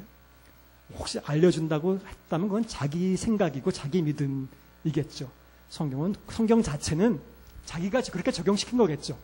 성경은 어떻게 우리가 일반적인 삶을 살아야 되는지 거기에 대한 일반적인 원리를 가르쳐주는 거예요. 그러니까 그런 오히려 일반적인 원리를 여러분들 바울이 그 고린도 교회에 뭐 우상에게 바친 제물을 먹어야 됩니까 말아야 됩니까 뭐 이런 거 문제 때문에 이제 혼란이 있었죠. 고린도전서 8장에서 10장까지가 이제 그런 얘기인데 이 문제를 다루면서 바울은 참 잘 보시면 어떤 부분에서도 바울은 그렇게 접근해요. 세부적인 해답을 주지 않아요. 무슨 뭐 우상에게 바쳤다가 어떻게 제물을 먹어라. 그 다음에 제물 중에서 뭐 어떠한 고기들은 먹어라. 뭐 어떠한 고기들은 먹지 마. 절대로 그렇게 접근하지 않아요. 모든 것이 가하다. 하지만 모든 것이 유익한 것은 아니다. 그러면서 사랑으로 행하지 않는 게 뭐 죄다. 결국은 옳으냐 그러냐라는 문제를 통해 접근할 때는 모든 게 다 할 수 있다는 거예요. 하지만 그런 문제가 아니라 덕스러운 차원, 이것이 사랑이냐 아니냐라는 차원에서 볼 때는 우리가 제한해야 될 필요가 있다. 그러니까 원리는 사랑으로 하지 않은 모든 게 죄다라는 게 그게 원리예요. 그러니까 원리를 주고 있어요. 여기에 대해서 세부적인 지침을 주고 있는 게 아니라, 그래서 이런 원리들을 잘 이해해서 적용하는 건 이제 우리가 우리 믿음대로 해야 되는 거예요. 그러니까 성경에서 구체적으로 지금 내가 새로 가게를 하나 내야 되는데 이건 스타벅스를 내야 됩니까? 아니면 카페베네를 해야 됩니까? 커피빈을 해야 됩니까? 홀리스를 해야 됩니까? 뭐 그거 하나님이 결정해 주잖아요. 점치는 거가 아니에요. 성경 펴서 되는 게 아니라 그런 건 그냥 자기 신앙 양심대로 자기 믿음대로 하면 되는 거예요. 더 중요한 건 내가 정말 하나님의 뜻이 어디 있다는 게 분명할 때는 언제든지 순종하겠다, 언제든지 바꾸겠다, 이런 태도를 갖고 있는 게 더 중요한 거죠. 그리고 그냥 해나가면 되는 거예요. 그 다음에 7번, 이것도 굉장히 중요해요. 성경이 어떤 것을 언급하고 있다는 것이 그것에 대해서 시인하고 있다는 것을 의미하지 않는다. 성경에 나와 있지 않느냐. 성경에 나와 있다고 성경이 시인하지 않는 것도 많이 있어요. 예를 들자면 여러분들 잘 아실 수도 있고 모르실 수도 있는데 고린도전서 15장에 보시면 바울이 부활을 변증하면서 부활이 없다면 뭐 이렇게 쭉 얘기를 하면서 어떤 사람들은 죽은 사람들을 위해서 침례를 받는데 부활이 없다면 왜 그런 짓을 하겠느냐, 뭐 이런 얘기가 나와요. 못 봤어요 혹시? 뭐 중요하지 않은 구절이니까 못 봤으면 됐는데 어쨌든 죽은 사람들을 위해서 침례받는 사람들을 언급했어요. 바울이 그 시대에 그런 사람들이 있었나 봐요. 그러면 아마 그 죽은 사람들 중에 뭐 안 믿고 죽은 사람들이나 누가 뭐 부활할 수 있다, 마치 연옥설 비슷하게 아마 뭐 그런 생각을 가진 사람들이 있었나 봐요. 바울이 그 얘기를 한 번 다 꺼내는데 만일 어떤 사람들이 성경에 바울이 이런 얘기를 했지 않느냐, 그럼 우리도 죽은 사람들을 위해서 혹시 침례를 받거나 그러면 뭐 이렇게 되잖아요. 이런 얘기를 혹시 학설을 펼친다면 그것은 굉장히 잘못된 얘기를. 성경에 언급했다고 성경이 항상 시인하는 건 아니에요. 또 그 다음 원리는 아마 안 적혀 있는 것 같은데, 성경이 시인한다고 해서 우리가 항상 따라야 되는 것도 아니에요. 이건 굉장히 중요한 거예요. 또 성경이 하라고 그랬다고 해서 항상 할 수 있는 거 아니에요. 왜냐하면 우리 지난주에 성경은 조절된 계시를 했어요. 어떤 때는 문화적으로 그 시대에만 맞는 그런 문화적인 그런 요소들이 있어요. 앞으로 이제 사도행전 할 때도 그 문제를, 먹는 문제 뭐 이런 문제는 다루겠지만 그것 말고도, 자 고린도서에 보면 여자들은 원래 머리 짧으면 안 되죠. 분명히 그러죠. 여자들은 머리를 자르지 말고 길게 하라고 되어 있어요. 이것도 안 읽어봤어요? 그건 아시죠? 남자들은 머리를 오히려 자르라고 얘기했어요. 그렇죠? 짧게 하라고 얘기했어요. 그 다음에 여자들은 얼굴에 이렇게 그 베일을 쓰고, 사실은 이게 자기 옷자락을 가지고 이렇게 가리는 걸 얘기하는데, 그걸 쓰고 예배드려야 된다라고 얘기해요. 여러분들이 별로 중요하다고 생각하지 않았기 때문에, 넘어갔기 때문에 혹시 기억을 못 하시는지 모르겠지만, 우리 그런 거 안 지키잖아요. 그건 그 시대 사람들의 어떤 그 문화에 맞게 바울이 얘기를 한 거예요. 예를 들자면 조선시대 때 만일 바울이 있었으면 남자들 상처 다 자르라고 그랬겠어요? 그거 그렇게 얘기 안 했을 거라고요. 그 시대에 맞춰서 얘기를 한 거기 때문에. 그건 지금 우리하고는 상관이 없는, 별로. 뿐만 아니라 바울은 항상 누구에게 거룩한 입맞춤으로 문안하며 누구에게, 우리는 입맞춤으로 문안 안 해요. 분명히 바울은 그렇게 하라고 그랬는데, 그렇죠? 이런 부분들도 있다는 거예요. 성경은 그 시대의 문화에 맞게 우리가 했기 때문에 성경이 하라고 그랬다 그래서 다 하시는 게 아니라요. 이거는 어떤 부분은 우리에게 현실적으로 안 맞는 부분들도 있다는 거예요. 이거는 어쩌면 뭐 여자들은 교회에서 잠잠해라 뭐 이런 것도 뭐 그런 거로 볼 수도 있겠죠. 그걸 아직도 적용시키는 사람들도 있지만, 자, 그다음에 성경은 우선적으로 최초의 독자들에게 초점을 맞춰 해석해야 되며 적용도 우선 최초의 독자들을 염두에 두고 고려해야 된다. 이것을 우리가 해석이라고 그래요. 여러분들 성경을 해석한다고 그럴 때 해석이라는 것은 말 그대로 우리가 영어로 오리지널 미닝이라고 얘기하잖아요. 오리지널 미닝. 원래 의미. 오리지널 미닝. 원래 의미란 게 무슨 뜻이에요? 원래 의미. 말 그대로 원래 저자가 처음에 원래 독자들에게 의도했던 의미를 우리가 원래 의미라고 해요. 이걸 밝혀내고 이해하는 걸 우리가 해석이라고 그래요. 그렇죠? 그 다음에 나에게 어떤 의미가 있는가를 하는 건 적용이라고 그래요. 그렇죠? 그렇게 하는 거예요. 이게 해석. 이걸 잘 이해하셔야 돼요. 성경은 빌립보서를 읽는 사람들은 원래 누가? 바울이 누구에게? 빌립보 교인들에게 한 이야기라는 것을 잘 이해하셔야 돼요. 마태복음은 원래 마태가 그 마태복음의 독자였던 아마 유대인이면서 그리스도인인 사람들이었을 거라고 우리는 추정하는데, 그 사람들에게 한 이야기라는 거예요. 그걸 잘 이해해야 또 그 말씀들도 더 우리가 잘 이해할 수 있고, 또 하나는 앞으로 또 말씀드리겠지만 엉뚱하게 적용하는 일이 없게 된다는 거예요. 어떤 때는 그 사람들에게만 적용하는 말씀들이 있어요. 이건 그 사람들에게 말한 거예요. 하나님이 모세에게 가서 그 물을 치라 그랬지, 물을 가리키라 그랬지, 우리에게 한 얘기가 아니에요. 실제로 그런 사람들이 있다는데, 목사님 중에서 어딜 갔다가 물이 불어가지고 이렇게 막 못 나오고 있어서 나뭇가지를 꺾어가지고 모세의 기적을 내려주십시오. 그래서 막 가리키고 있는데, 근데 안 됐다 그래요. 어쨌든. 그건 모세에게 한 거예요. 그러니까 이런 거를 잘 이해하시는 거예요. 이걸 잘못 적용하면 참 엉뚱한 일이 생겨나는 거예요. 이게 굉장히 중요한 거예요. 성경은 원래 저자가 원래 독자에게 얘기한 것인데, 원래는 처음에 그 의미를 파악하는 것을 해석이라고 하는데, 원래 독자가 누구였는지 이걸 잘 파악해야 우리도 여기에 해당될 수 있는지 이런 게 나올 수 있는 거예요. 그 다음에 9번째, 신약 성경에서 명령하거나 교훈하고 있는 것이라고 해서 모두 항상 현재 우리에게 적용될 수 있는 것은 아니다. 아까 말씀드린 대로 그런 것들 얘기할 수 있죠. 그 다음에 10번째, 성경의 적용을 위해서는 그 교훈, 명령, 약속 등이 보편적인 것인지 특별한 것인지를 확인해야 된다. 여기서는 또 문화적으로 또 시간적으로 그것이 현재에도 적용할 수 있는 것인지에 관한 것도 포함이 됩니다. 여태까지 말씀드린 그런 그 내용이에요. 성경이 우리 지금에게도, 성경은 항상 우리에게도 말한다, 그렇게 생각하시면 안 돼요. 어떤 부분은 디모데에게만 한 얘기도 있고 니고데모에게만 한 얘기도 있고, 예를 들자면 그렇게 그 개인을 위한 메시지도 있기 때문에 그것은 항상 우리 모두에게 적용시킬 수 있다라고 이렇게 할 수 있는 건 아닙니다. 그 다음에 11번, 성경의 모든 구절이나 부분이 다 중요한 의미를 지닌 것은 아니다. 따라서 각 책의 강조 부분들을 잘 파악해야 된다. 그래서 너무 성경을 이렇게 소중하게 생각하다 보니까 토시 하나 이런 데에도 신경을 써서, 근데 이것도 원어로 보신다면 그것도 의미가 있다고 보지만, 번역된 성경의 토시 하나를 강조한다면 이건 굉장히 오류에 빠져들 가능성이 굉장히 많거든요. 그건 번역이기 때문에. 그래서 어쨌든 간에 성경은 성경 나름대로 이렇게 중요하게, 우리도 말하다 보면 앞에는 서론을 얘기하고 본론을 얘기하고 결론을 얘기하잖아요. 그러면 어떤 부분은 조금 논리를 볼 때 강세가 좀 덜한 데가 있잖아요. 그렇죠? 예를 들자면 로마서를 한 예를 들자면 많은 사람들이 로마서의 주제는 믿음으로 이렇게 된다는 거다. 이렇게 전통적으로 그런 얘기를 해왔어요. 근데 믿음으로 이렇게 된다는 얘기는 주로 로마서 3장부터 시작해서 그 앞에 부분 한 3장, 4장, 5장 여기까지 6장부터는 의롭게 된 사람들은 의롭게 살아야 된다는 얘기를 하기 시작해요.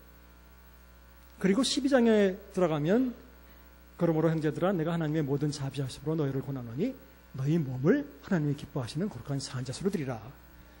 근데 12장 1절을 시작하면서 그러므로 이런 말로 시작해. 그러므로.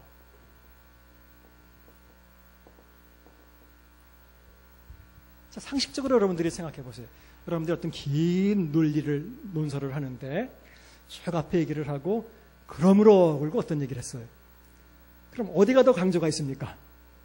그러므로 이유가 결론이에요. 사실 어떻게 보면 그러니까 이 결론 쪽에 더 강조를 두는 게 맞는 거예요. 사실. 그러니까 바울이 얘기하려고 했던 원래는 뭐 믿음으로 의롭게 된다. 이건 전제, 이건 너무 당연한 거예요. 이론적인 전제예요. 이거는 진짜 바울이 그 다음에 진짜 말하고 싶은 거는 이제 그러니까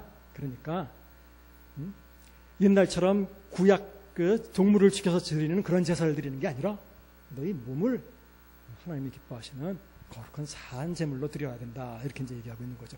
그러면서 12장 뒤에 어떻게 하라는 얘기가 쭉 나오죠. 이게 오히려 그러니까 이런 어떤 강조점들이 있기 때문에 그냥 모든 부분이 뭐 다 강조되고 있다. 이렇게 생각할 수 없다는 거예요. 또 필요한 말씀드릴게요.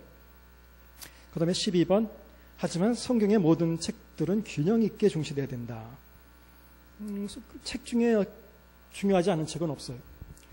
여러분 이제 한번 상식적으로 생각해 보세요. 베드로 대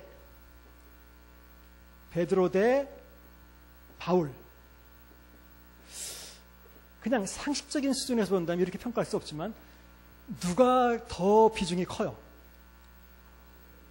네? 바울이 어떤 의미에서? 물론 어떤 의미에서 보느냐에 다를 수는 있겠죠, 평가는. 근데 제가 볼 때는 상식적인 수준에서는 베드로가 훨씬 더 그 의미가 큰데요. 왜냐하면 베드로는 말 그대로 12사도들 중에서도 수제자 가장 또 예수님을 계속 따라다녔던 사람이고 그렇잖아요. 바울은 예수님을 한 번도 따라다녀 본 적도 없고 아마도 예수님을 살아계셨을 때 본 적도 없는 사람이고 예수님으로부터 직접 그러니까 말씀을 들어본 적도 없어요. 그러니까 이 사도 반열보다는 제가 볼 때는 상식적으로는 베드로가 더 그 의미가 있다고 보는데 여러분도 결국은 어떻게 보면 바이어스 됐다고 이렇게 보는 거예요. 일종의 그것도. 왜냐하면 책을 많이 썼으니까 바울 책이 더 많이 나오니까. 근데 물론 베드로 책도 있어요. 베드로 전후서가 있지만 저 구석에 가서 맥혀 있어요. 저 뒤에. 사실 이게 좀 이상하죠. 사실 어떻게 보면 베드로 그다음에 야고보는 주님의 형제예요. 그런 면에서 또 굉장히 가치가 있고 중요해요. 어쩌면. 그러니까 어떻게 보느냐에 따라 다른데 그만큼 이것도 중요한 책이라는 거예요. 뒤에 있고 조그맣다고 그래서 중요하지 않은 책이 아니라는 거예요. 그래서 우리가 항상 보는 책들이 정해져 있거든요. 그렇지 않고 각 성경책들은 다 중요하니까 그 소외당하는 책들이 없도록 여러분들이 열심히 읽어주셔야 돼요. 균형 있게라는 말이 굉장히 저는 강조하고 싶은 말이에요. 한쪽에 치우치지 않게. 13번 정경 안에 정경을 두지 말라. 이 말은 전체가 즐겨 쓰고 많이 쓰는 말입니다. 성경의 책들 중 섣불리 중심책이나 표준책인 책들을 정하지 말고 또는 검증 없이 중심 신학을 두지 말라. 자, 여러분 하나님의 자녀가 된다, 구원을 얻는다 이런 거에 대해서 성경 구절을 인용하려면 여러분들이 인용하는 책은 딱 두 가지밖에 없어요. 보통. 자, 어떻게 하면 하나님의 자녀가 됩니까? 우리 머리에 탁 떠오르는 구절은 뭐예요? 요한복음 1장 12절 영접하는 자, 곧 그 이름을 믿는 자들에게 하나님의 자녀. 그 다음에 가만히 보니까 우리가 요한복음을 좋아하는 이유는 요한복음 3장 16절 있죠. 믿는 자마다 멸망치 않고 영생을 준다는 얘기죠. 요한복음 5장 24절도 있죠. 믿는 사람은 사망의 생명으로 옮겼다. 요한복음 10장 10절도 있죠. 양으로 생명을 얻게 하고 더 풍성히 얻게 한다. 요한복음 14장 6절도 있죠. 내가 곧 길이요 진리요 생명이다. 뭐 요한복음 20장 30절 31절 뭐 이런 것도 있죠. 일단 여기서 다 나오네. 그럼 죄송하지만 이렇게 전제를 할 수 없지만 만일 요한복음이 없었다면 여러분들은 도저히 그런 구원에 대해서 얘기할 수가 없어요. 네? 그러면 아까 요한복음은 AD 100년쯤에 나온 책이고 90년, 95년이나 100년쯤에 나온 책이고 아직 요한복음에 나오기 전에 살았던 시대 사람들은 이 사람들은 구원의 확신을 가질 방법이 없네요. 그렇죠? 너 어떻게 구원 얻느냐 그럼? 앞으로 50년 후에 요한복음이라는 복음이 나올 텐데 그 책의 1장 12절에 보면 그렇게 말할 거예요? 없잖아요. 그렇게. 그렇죠? 지금 우리가 전적으로 어떤 한 책에 치중하고 있다라는 생각이 들고 그렇지 않으면 기껏 이제 인용하는 게 로마서로 넘어가죠. 로마서 아까 말씀드린 3장 23절, 뭐 6장 23절, 뭐 등등. 얼마나 우리가 한정적이에요. 이렇게 어떤 이해하고 있는 게.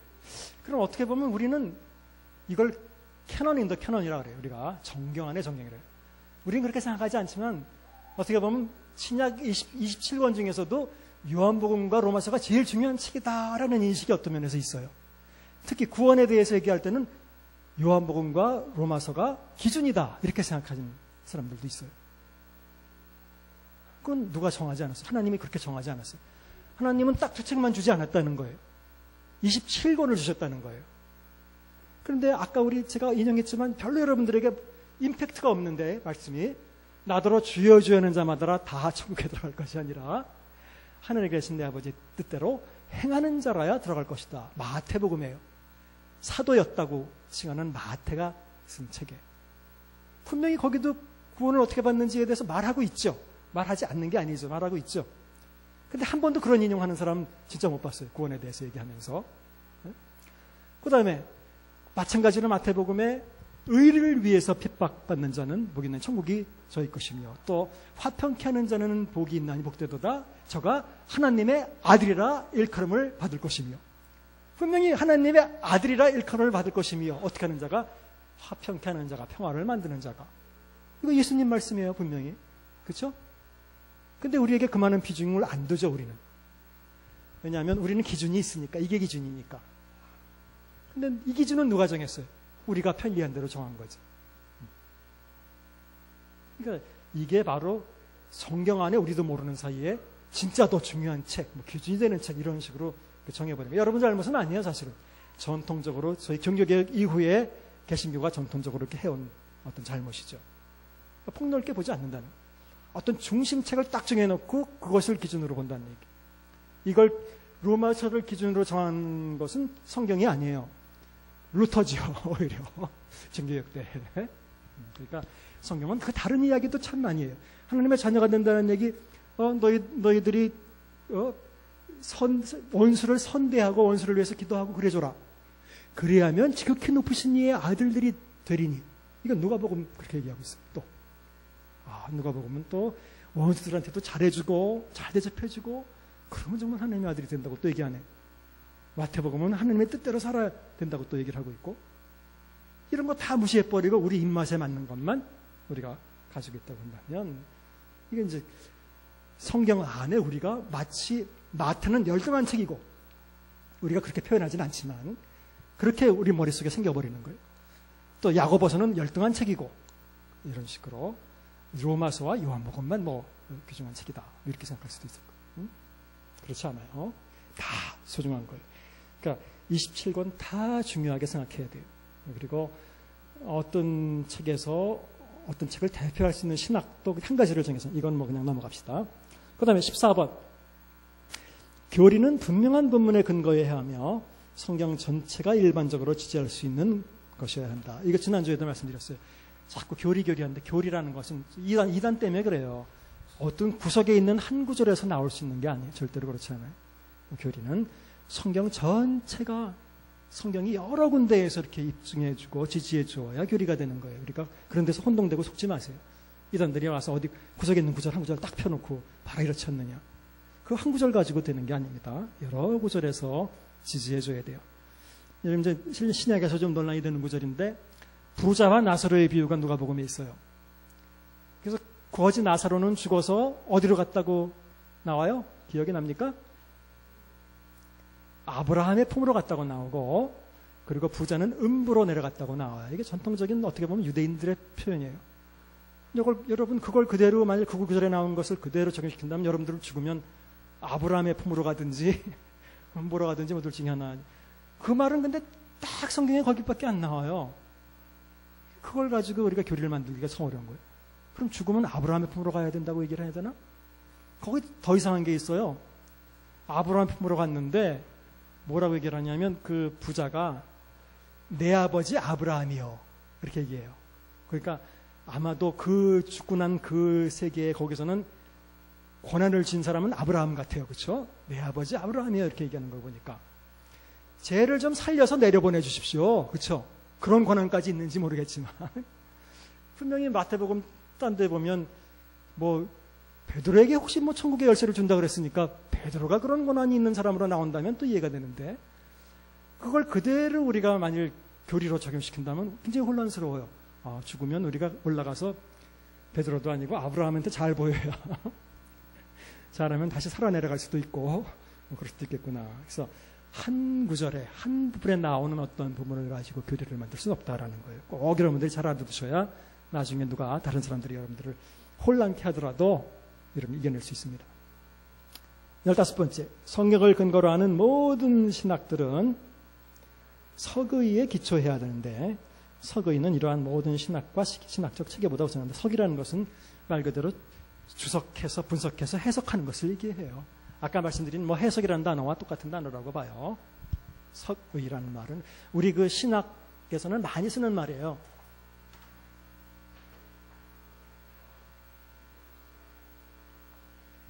영어로는 이거 석유를 exegesis라고 그래요.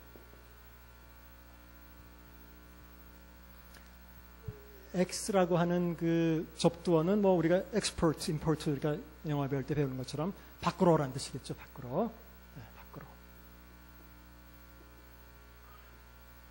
여기 그 genesis라는 말은 뭐 genesis 뭐 이런 말하고 다 합쳐서 기노마이에서 나온 거예요.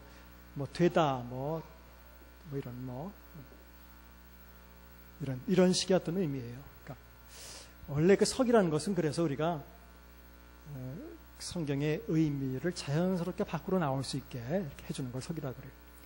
그러니까 성경이 가진 의미를 끌어내는 것. 끌어내는 것이라는 말 잘못 말하면 억지로 끌어내는 것이라는 뜻이 되는 그런 게 아니라 자연스럽게 밖으로 나올 수 있게 이렇게 만들어주는 것을 석의라고 얘기해요.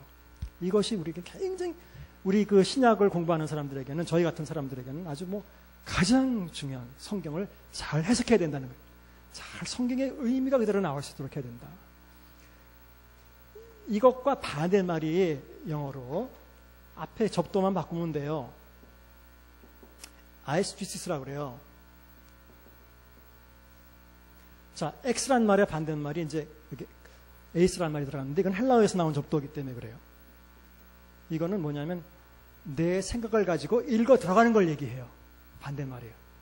그러니까 내 생각을 가지고 읽어 들어가는 거. 이렇게 해서는 안 된다는 거예요. 성경은. 내가 어떤 의미를 가지고 내 생각을 성경에다 부여해서 이렇게 읽어 들어가는 거. 이거는 해석이 아니라는 거예요. 그래서 성경 자체가 가진 의미를 자연스럽게 나올 수 있도록 이렇게 도와주는 것. 그걸 발견하는 것. 이것이 석이에요. 그래서 이것은 절대적으로 중요하다. 이거는 교리보다도 중요하고 이것이 가장 중요하다. 그러니까 성경을 잘 이해하는 것. 원래 의미를 잘 파악하는 것. 이것이야말로 가장 중요한 것이다. 그래서 앞으로도 본유를 하겠지만 경건의 시간 때 우리는 자꾸 경건의 시간에 어떤 그 가장 큰 장점이면서 단점은 우리는 적용한다면 적용. 그러다 보니까 성경 구절이 있으면 구절을 엑시스를 통해서 해석을 잘해서 해석이라는 말은 원래 저자가 원래 독자들한테 무슨 얘기를 했나 이걸 파악하고 자연스럽게 적용을 해야 되는 게 정상인데 이것이 이제 원칙적인 방법인데 우리는 이 엑시스라고 하는 과정을 생략하고 그냥 적용. 이거 마치 이걸 해석이라고 생각한다는 게 해석이 아니라 이건 아이시스가 되는 거죠. 그래서 가장 성경을 이해하는 사람들, 해석한 사람들에게서 피해야 될 것 중에 하나는 바로 이런 아이시스다. 내 생각을 가지고 성경을 읽어 들어가는. 우리 그런 거 있잖아요. 뭐에 대해서 막 고민하고 기도하다가 보면 어떤 성경도 다 그렇게 들어와. 다 여기에 대해서 말하는 것처럼 생각이 되죠. 그거야말로 어떻게 보면 자기가 이제 자기 상황에 맞게 계속해 들어간 거죠. 그러니까 원래 성경은 그렇게 하기 전에 원래 독자에게 어떤 것을 의미했는가를 밝혀내야 된다. 이것이야말로 속이고 이것이야말로 모든 신앙이나 우리 같이 이제 성경을 연구해서 신앙을 제시하고 하는 사람들에게는 가장 중요한 부분이 됩니다. 자, 신약 성경의 분류는 거의 표를 보시면 복음서와 사도행전은 과거에는 뭐 역사서 이런 식으로 표현을 썼는데 엄밀한 의미에서 뭐 역사적인 이야기를 다루고 있지만 문학 형태로 볼 때는 내러티브, 이야기의 형식을 취하고 있다라고 이렇게 보는 게 좋겠습니다. 그래서 이야기 형태의 책에는 복음서라고 하는 책과 사도행전이라고 하는 두 가지 책이 있죠. 또 복음서는 또 마태마가 누가복음, 세 복음서와 요한복음으로 이렇게 나누죠. 성격이 다르기 때문에 그래요. 이건 우리가 앞으로 배울 겁니다. 그 다음에 신약에는 편지라고 하는 장르가 있고 편지는 바울서신 중에서도 교회를 향해서 쓴 책과 개인을 향해서 쓴 책, 또 요한서신, 또 일반 공동서신 이렇게 있습니다. 그리고 이제 묵시, 계시, 또 예언, 서신, 요한계시록은 또 독특한 장르입니다. 이 장르를 나누는 이유는 아까 말씀드린 대로 성경은 각 장르에 맞게 해석해야 되기 때문에 이렇게 나눠놓은 거예요. 그러니까 복음서는 복음서를 접근하는 방법을 가지고 접근해야 되고 서신서는 서신서를 접근하는 방법을 가지고 접근해야 돼요. 자, 여기까지 해놓고 이제 복음서는 다음 주에 할 것이고 이제 그 프린터물을 한번 보시면 지금 얘기했던 내용과 이제 겹치는 부분들도 있고 앞에 부분에는 주로 제가 우리 번역 성경에 대한 문제를 좀 제기를 했어요. 이건 원래 어떤 대학생들을 위해서 제가 마련한 거기 때문에 요 첫 번째 부분에서는 영어 성경을 좀 읽자 뭐 이런 얘기를 좀 원래 했는데 이건 여러분 모두에게 적용할 수 있는 건 아니라고 이제 생각이 됩니다. 우리말 성경이 번역 성경이다 보니까 사실은 말이라는 게 우리 성경은 너무 또 소중하기 때문에 다르고 다르잖아요. 말이 원래 그런 거잖아요. 그러니까 정말 정확하게 번역을 해야 되는데 저희들의 입장에서 본다면 그렇지 못한 부분들이 참 많다는 거예요. 그거는 어떤 때는 번역자의 잘못도 있지만 언어 자체가 한 언어에서 다른 언어로 바뀔 때 아주 정확하게 옮겨질 수가 없어요. 원래가 그래요. 달라질 수밖에 없는 거예요. 영어를 우리말로 여러분들이 아무리 정확하게 번역한다고 해도 영어의 어순과 우리말 어순이 다르죠. 그래서 어순 같은 데서 오는 그 변화를 말할 수가 없어요. 줄 수가 없어요. 그 다음에 이 헬라어도 마찬가지지만 영어에는 무슨 그 완료형이 있죠. 우리나라 말에는 사실 그런 의미가 없어요. 완료형의 의미도 없고. 영어는 단수복수도 또 분명하죠. 우리말은 별로 단수복수도 별로 분명하지 않아요. 우리 와이프 이렇게 얘기하는 거. 단수복수도 별로 분명하지 않아요. 그래서 그냥 이렇게 해요. 바리새인 그러면 그게 복수가 되기도 하고 단수가 되기도 하고 우리는 굉장히 그런 거예요. 근데 우리말에는 관사도 없잖아요. 붙고 더 붙고 이런 게 없잖아요. 원래. 그러니까 이런 그 말 자체의 차이 때문에 어차피 어떤 언어를 다른 언어로 옮길 때 아주 정확한 게 옮겼다고 볼 수 없어요. 그렇기 때문에 이미 번역된 성경이다 그러면 이건 해석된 성경이에요. 이건 그렇게 말할 수밖에 없어요. 이미 한 번 해석된 성경이에요. 번역 작업은 해석 작업이에요. 결국은 우리 언어로 해석되고 우리 수준에 맞게 해석된 그 성경이다라는 거예요. 그러니까 여러분들이 아무리 성경을 열심히 본다고 해도 이건 꼭 이해하셔야 돼요. 그것은 여러분들은 영어 성경 하나나 다른 성경 중에 하나를 읽는 것과 똑같은 것이지 원본을 읽는 것이 여러분들이 아니기 때문에 그것이 지닐 수 있는 한계를 여러분들이 꼭 염두에 두셔야 됩니다. 그래서 번역을 하다 보니까 우리말에 맞게 번역하다 보니까 제가 그냥 샘플로 몇 가지만 이렇게 제시를 했는데 우리 영광을 돌리다 이 말은 참 우스워요. 우리말로서는 영광이 명사잖아요. 여기서 영광을 돌리다 하나님께 돌려드린다 이런 뜻이잖아요. 영광이 있어서 이렇게 돌려드린다. 그런 말은 없어요. 헬라어에도 없고 영어에도 그렇게 얘기하잖아요. 무슨 뭐 give glory back to Jesus 이런 말이 아니에요. 그러니까 원래 그 말은 헬라어로도 덕사하소라고 하는 단어고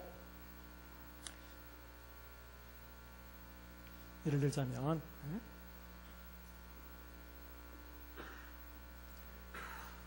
영어로도 거기 나온 대로 glorify 이게 아주 정확한 번역이에요. glorify. 그래서 독사하소 나온 다음에 가시면 가시 나오는 거예요. theos면 theos가 나오는 거예요. 그래서 이것은 이게 동사가 되고 이제 목적어로 하나님이나 하나님, 목적어. 즉 이걸 그대로 그냥 우리말식으로 번역하면 하나님을 영화롭게 하다 이런 뜻이에요. 이게 맞는 말이에요. 정확하게. 굉장히 느낌이 달라요. 여러분들. 영광이 있어서 영광을 하나님께 돌려드린다 이런 말하고 하나님 그분 자체를 영화롭게 해드린다는 말 굉장히 다르죠. 어떤 말이 더 좋아요? 후자가 더 좋죠. 이게 정말 너무 좋은 표현을 우리가 좀 이 우리말로 이렇게 바꾸면서 해석시킨 거예요. 그러니까 영광이 왔다 갔다 해서 하나님께 돌려드리는 이런 게 아니라 그분을 영화롭게 한다라는 거, 해드린다는 거. 얼마나 좋은 말인지 몰라요. 그러니까 성경에 나오는 계속해서 사람들이 그 병이 낫고 그런 걸 보고 사람들이 그걸 보고 하나님께 영광을 돌렸다 우리말에 그렇게 나오지만 하나님을 영화롭게 했다, 높여드렸다 이런 얘기. 그래서 여러분들도 하나님을 영화롭게 했다라는 표현을 좀 영 알았으면 더 많이 쓰시길 바래요. 영광을 돌리다라는 표현보다는 그게 더 좋은 표현이고 더 원어에 맞는 표현이기 때문에. 그 다음에 언젠가 이 말씀은 두 번째 말씀을 드렸어요. 복이 있다. 비슷해요. 우리는 복이 있다. 복이 명사. 있다. 없다. 받는다. 나간다. 들어간다. 나간다. 복을 받아라. 그렇잖아요. 이렇게 제가 확 던져서 누가 받으면 복을 받은 거예요. 예를 들자면. 이런 표현이 있기는 한두 번 있어요. 그렇지만 정확하게 그런 표현이고 거의 대부분의 표현은 절대로 그런 표현이 아니라 사람이 복되다 이런 뜻이에요. 복되다. blessed. 영어로도 형용사예요. 어떤 사람이 주어고 주체고 복되다. 그러니까 그 심령이 가난한 자는 복이 있나니가 아니라 마음에 가난한 복되도다. 마음이 가난한 사람들, 그 사람들이 복된 거예요.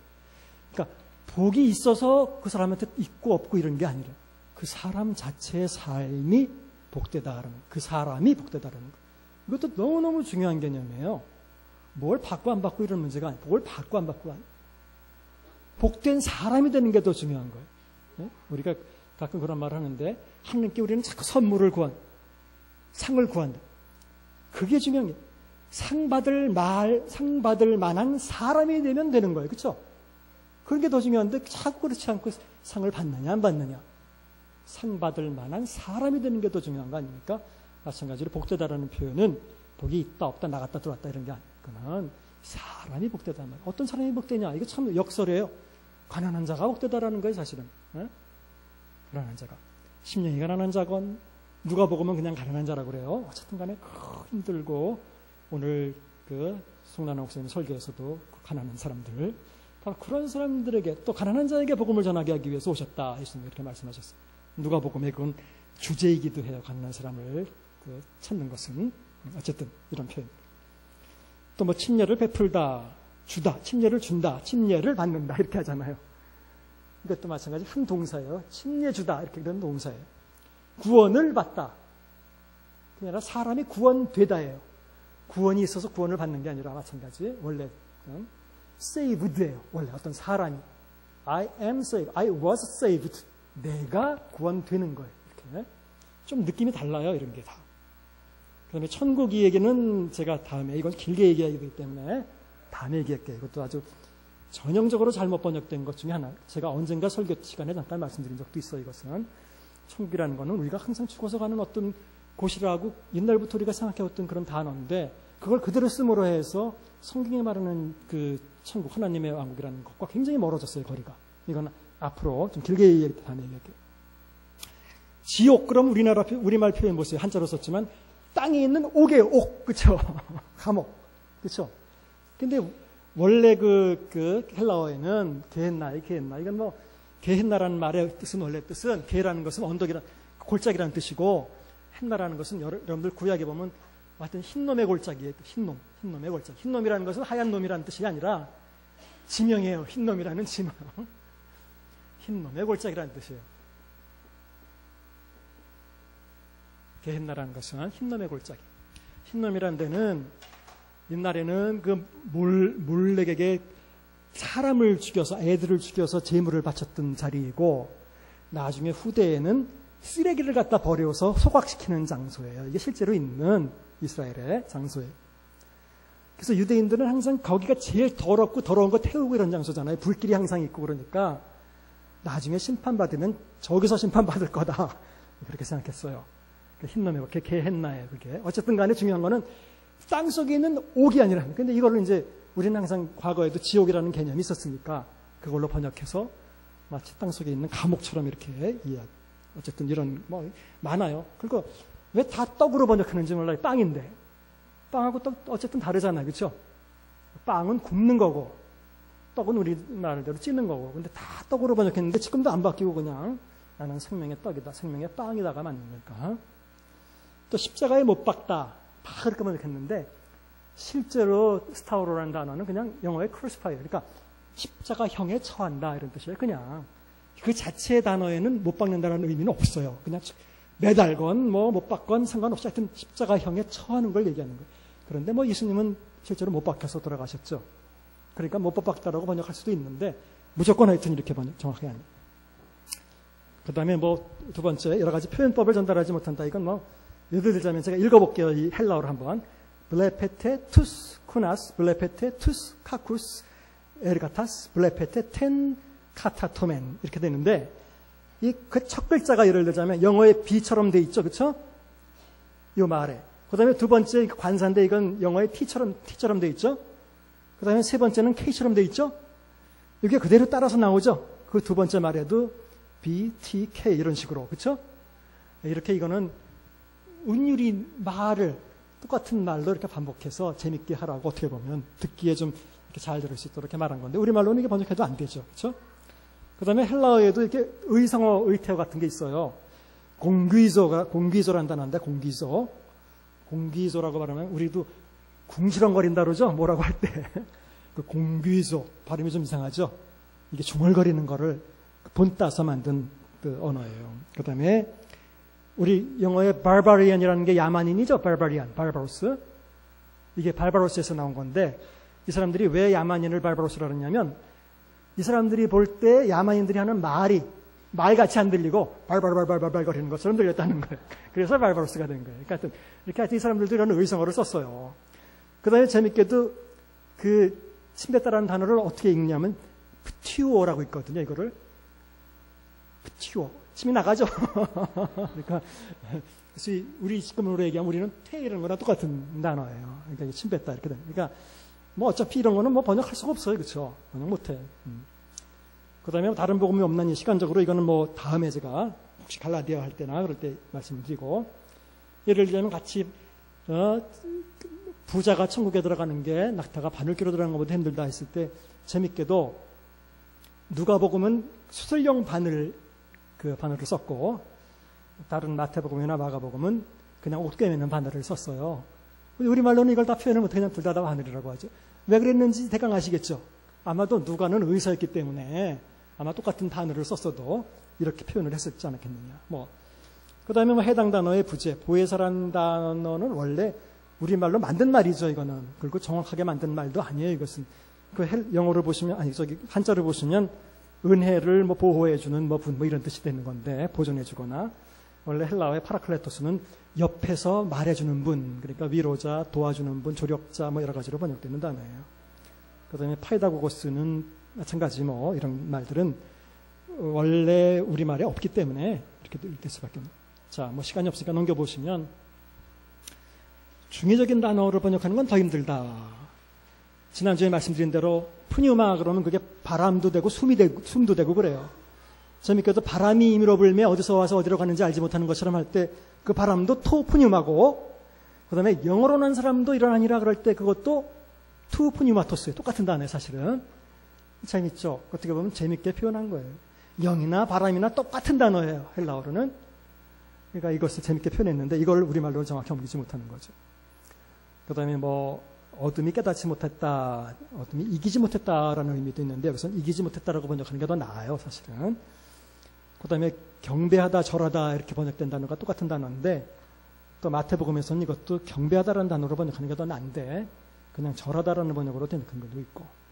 그 다음에 네 번째 어순 같은 거 또는 이런 것들을 정확하게 표현 못하는 것도 문제고 시제를 표현하지 못하는 것도 문제예요. 이건 그냥 대강 나와 있으니까. 예를 들어 고린도전서 15장 4절에 성경대로 사흘 만에 다시 살아나사 그러면 헬라어에는 여기서는 현재 완료로 돼 있어요. 여러분 영어 배우는 사람들은 항상 뭐 이런 완료 배울 때 그거 많이 배우죠. I lost my watch 하고 I have lost my watch 하고 다르다. 들어봤죠?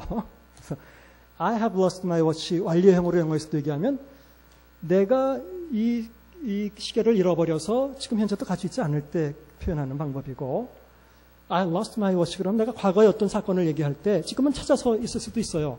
하지만 그때 잃어버렸던 사건을 얘기할 때 I lost my watch라고 이렇게 영어에서 비슷해요. 헬라어에서도 헬라어는 시제가 분명하기 때문에 현재 완료라고 한다면 헬라어는 항상 과거에 일어났던 일이 현재까지 그 결과가 계속되는 것을 얘기할 때 현재 완료로 쓰는 거예요. 그렇기 때문에 의를 위해서 핍박받은 자는 복이 있다라고 표현할 때 재밌게도 이렇게 완료형으로 되어 있어요. 그 얘기는 과거부터 의를 위해서 핍박 현재까지 받아오고 있는 사람들, 과거에 핍박을 받아서 현재까지 받아오고 있는 사람들, 그 사람이 참 복되다 이런 얘기. 지금도 다 과거부터 받아서 느낌이 달라요. 우리말로 그냥 표현을 못해. 그냥 의를 위해서 핍박받는 자는 복이 있다 이 말하고 과거부터 핍박을 받아 현재까지 받고 있는 사람들 다르죠. 예수님께서 살아나셨다라고 표현할 때 과거에서 살아나셨다는 게 아니에요. 과거에서 살아나셔서 이때까지 살아계시죠. 그러니까 현재 완료로 쓰는 거예요. 이제 이런 것들을 뭐 당연히 번역하지 못해요. 정확하게. 그 다음에 요한복음에 우리가 잘 아는 3장 16절에 믿는 자들은 할 때 현재 이거는 보통 헬라어에서는 현재로 쓸 때는 계속해서 어떤 걸 하는 걸 의미해요. 진행형과 현정이 똑같아요. 계속 믿는 자를 얘기하지 믿었다 안 믿었다 왔다 갔다 하는 사람들을 말하는 게 아니에요. 이건 또 요한복음 할 때 자세하게 설명해 드릴게요. 그 다음에 어순을 정확하게 반영하지 못한다. 이건 뭐 너무 당연하고 그 다음에 3쪽에 신학적 의도적인 변경이 있다. 의도적으로 막 바꿔요. 왜 바꾸나? 예를 들자면 거기 예를 들어 3쪽에 베드로가 예수를 붙들고 항변함에 예수님께서 베드로를 꾸짖어 이르시되 할 때 베드로가 항변했다는 단어와 예수님이 베드로를 꾸짖었다는 단어가 똑같은 단어예요. 동일한 단어예요, 이게. 그리고 이것은 어떤 항변했다는 말이 더 맞느냐, 꾸짖었다는 말이 더 맞아요. 영어로는 rebuke예요. 꾸짖다라는 단어예요.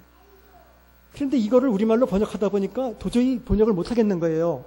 예수님께 죄송해서. 왜냐하면 베드로가 예수를 붙들고 꾸짖어 말하되 이렇게 말하기가 좀 이거 좀 아니지 않느냐. 그래서 고친 거예요. 항변함에. 처음에 아마 개정판 말고 개혁판에는 간함에 이렇게 돼 있어요. 간함에.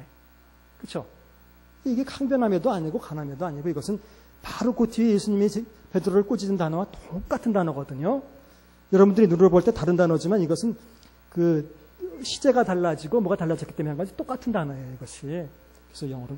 그러니까 이렇게 이제 이런 것들을 또 주는 그리스도시여 살아계신 하나님이 아니시되 천만에 주라고 해본 적이 없어요. 주가 아니라 당신은 예수라는 것은 당신은. 그러니까 어떻게 베드로가 예수님께 당신이라고 표현하느냐. 그러니까 우리가 좀 좋게 주님이라고 써주자 이렇게 번역한 건데 중요한 것은 뭐 그런 것도 좋은데 어쨌든 왜 있는 그대로 번역하지 않느냐라는 게 이제 제가 볼 때 문제. 그 다음에 뭐 치밀하지 못한 문제 이런 건 한두 가지가 아니죠. 뭐 거기 나오는 예는 읽어보시면 아실 것이고 예를 들자면 지금 밑에 있는 예를 쭉 들었어요. 제가 사실 실제로 성경을 읽다가 너희는 마지막에 이런 것을 주의하라. 그 다음에는 조심해라. 그 다음에는 삼가라. 이렇게 나와요. 한 이게 패러그래프 안에 있는 건데. 그래서 이게 참 조심하라는 말과 주의라는 말이 무슨 다른 참이 있는가. 또 삼가라는 말이 뭐가 다른가 찾아보니까 원어는 다 똑같아요. 변화를 주기 위해서 이렇게 번역했는지는 모르지만 그건 원래 저자의 의도를 굉장히 망각하는 거예요. 여러분 만약 제가 똑같은 말을 하는 과정에서 몇 문장을 하는 과정에서 똑같은 단어를 3번이나 반복했다면 무슨 의미가 돼요? 강조하는 의미가 되는 거잖아요. 이건 의도적으로 똑같은 말을 쓰는 건데 이걸 일부러 다른 말로 바꾼다는 건 이게 잘못이에요. 자, 이제 다 그냥 지금 한번 읽어보시고 그래서 5쪽에 가보면 시간이 없어서 못할 것 같네요. 제안. 그냥 읽어보시면 그래도 아실 거예요. 이해를 다 드러났으니까. 이렇게 보니까 개역개정판은 거기 말씀드린 대로 하나의 번역 성경일 뿐이에요. 여기에 지나치게 여러분들이 목을 매면 안 돼. 토시 하나에. 그래서 개정판의 문자에 얽매이지 않도록 여러분들이 하는 게 좋겠다라는 거예요. 그래서 성경 암송은 내용을 잘 이해하고 성경 암송을 하는 게 좋겠다. 문자 그대로 물론 암송은 하겠지만 내용을 잘 이해하고 암송을 해야 되겠다. 그 다음에 두 번째는 좋은 번역을 골라서 읽는 게 참 중요하다. 여러분들이 지금 개역개정판도 너무 옛날 말로 돼 있고 어려운 말들이 많아요. 그래서 좋은 번역, 저는 뭐 그냥 우리말 번역 중에서는 새 번역을 추천하고 아니면 그 가톨릭에서 나온 성경을 좀 추천하는 편입니다. 어쨌든 더 현대말로 돼 있고 더 잘 돼 있어. 그러니까 비교해 가면서 읽으세요. 그 다음에 세 번째 또 하나의 제안은 혹시 영어로 읽을 수 있는 분들은 요즘도 그 영어 성경 공부합니까? 신전선생님? 네. 그 전에 제가 뭐 들을 땐 신전선생님은 그 우리말로는 더 이해가 안 됐는데 영어로 읽으니까 더 이해가 잘 되셨다. 이렇게 아마 그렇게 했다고 제가 말씀을 드린 적이 있어요. 그러니까 영어가 헬라어에 조금 더 가까워요. 표현하는 게. 그건 사실이에요. 하지만 그렇다고 영어라고 해서 헬라어하고 뭐 똑같다 이렇게 볼 수는 없어요. 하지만 조금 나아요, 더.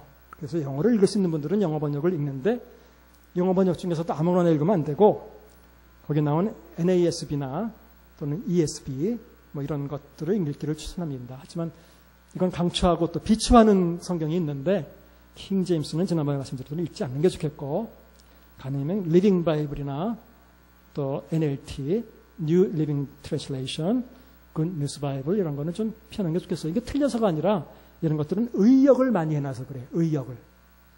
의역을 많이 했다는 거예요. 직역을 안 하고 그래서 조금 문제가 되는. 그리고 몇 가지 번역들을 비교하면서 읽도록 요구합니다. 이게 좀 어떻게 하다가 시간이 결국은 다 돼서 제가 더 진행하기가 어렵게 됐습니다. 자, 뭐 들으시는 중간에 이렇게 뭐 질문을 할 시간이 전혀 없어요. 그렇기 때문에 제가 끝나고 한 뭐 10분이나 15분 이 앞에 있을 테니까 혹시 질문 있으신 분들은 나와서 개인적으로 질문해 주시면 제가 대답을 하도록 하겠습니다. 자, 시간이 됐기 때문에 할 수 없이 오늘 여기서 마치도록 하겠습니다. 고맙습니다.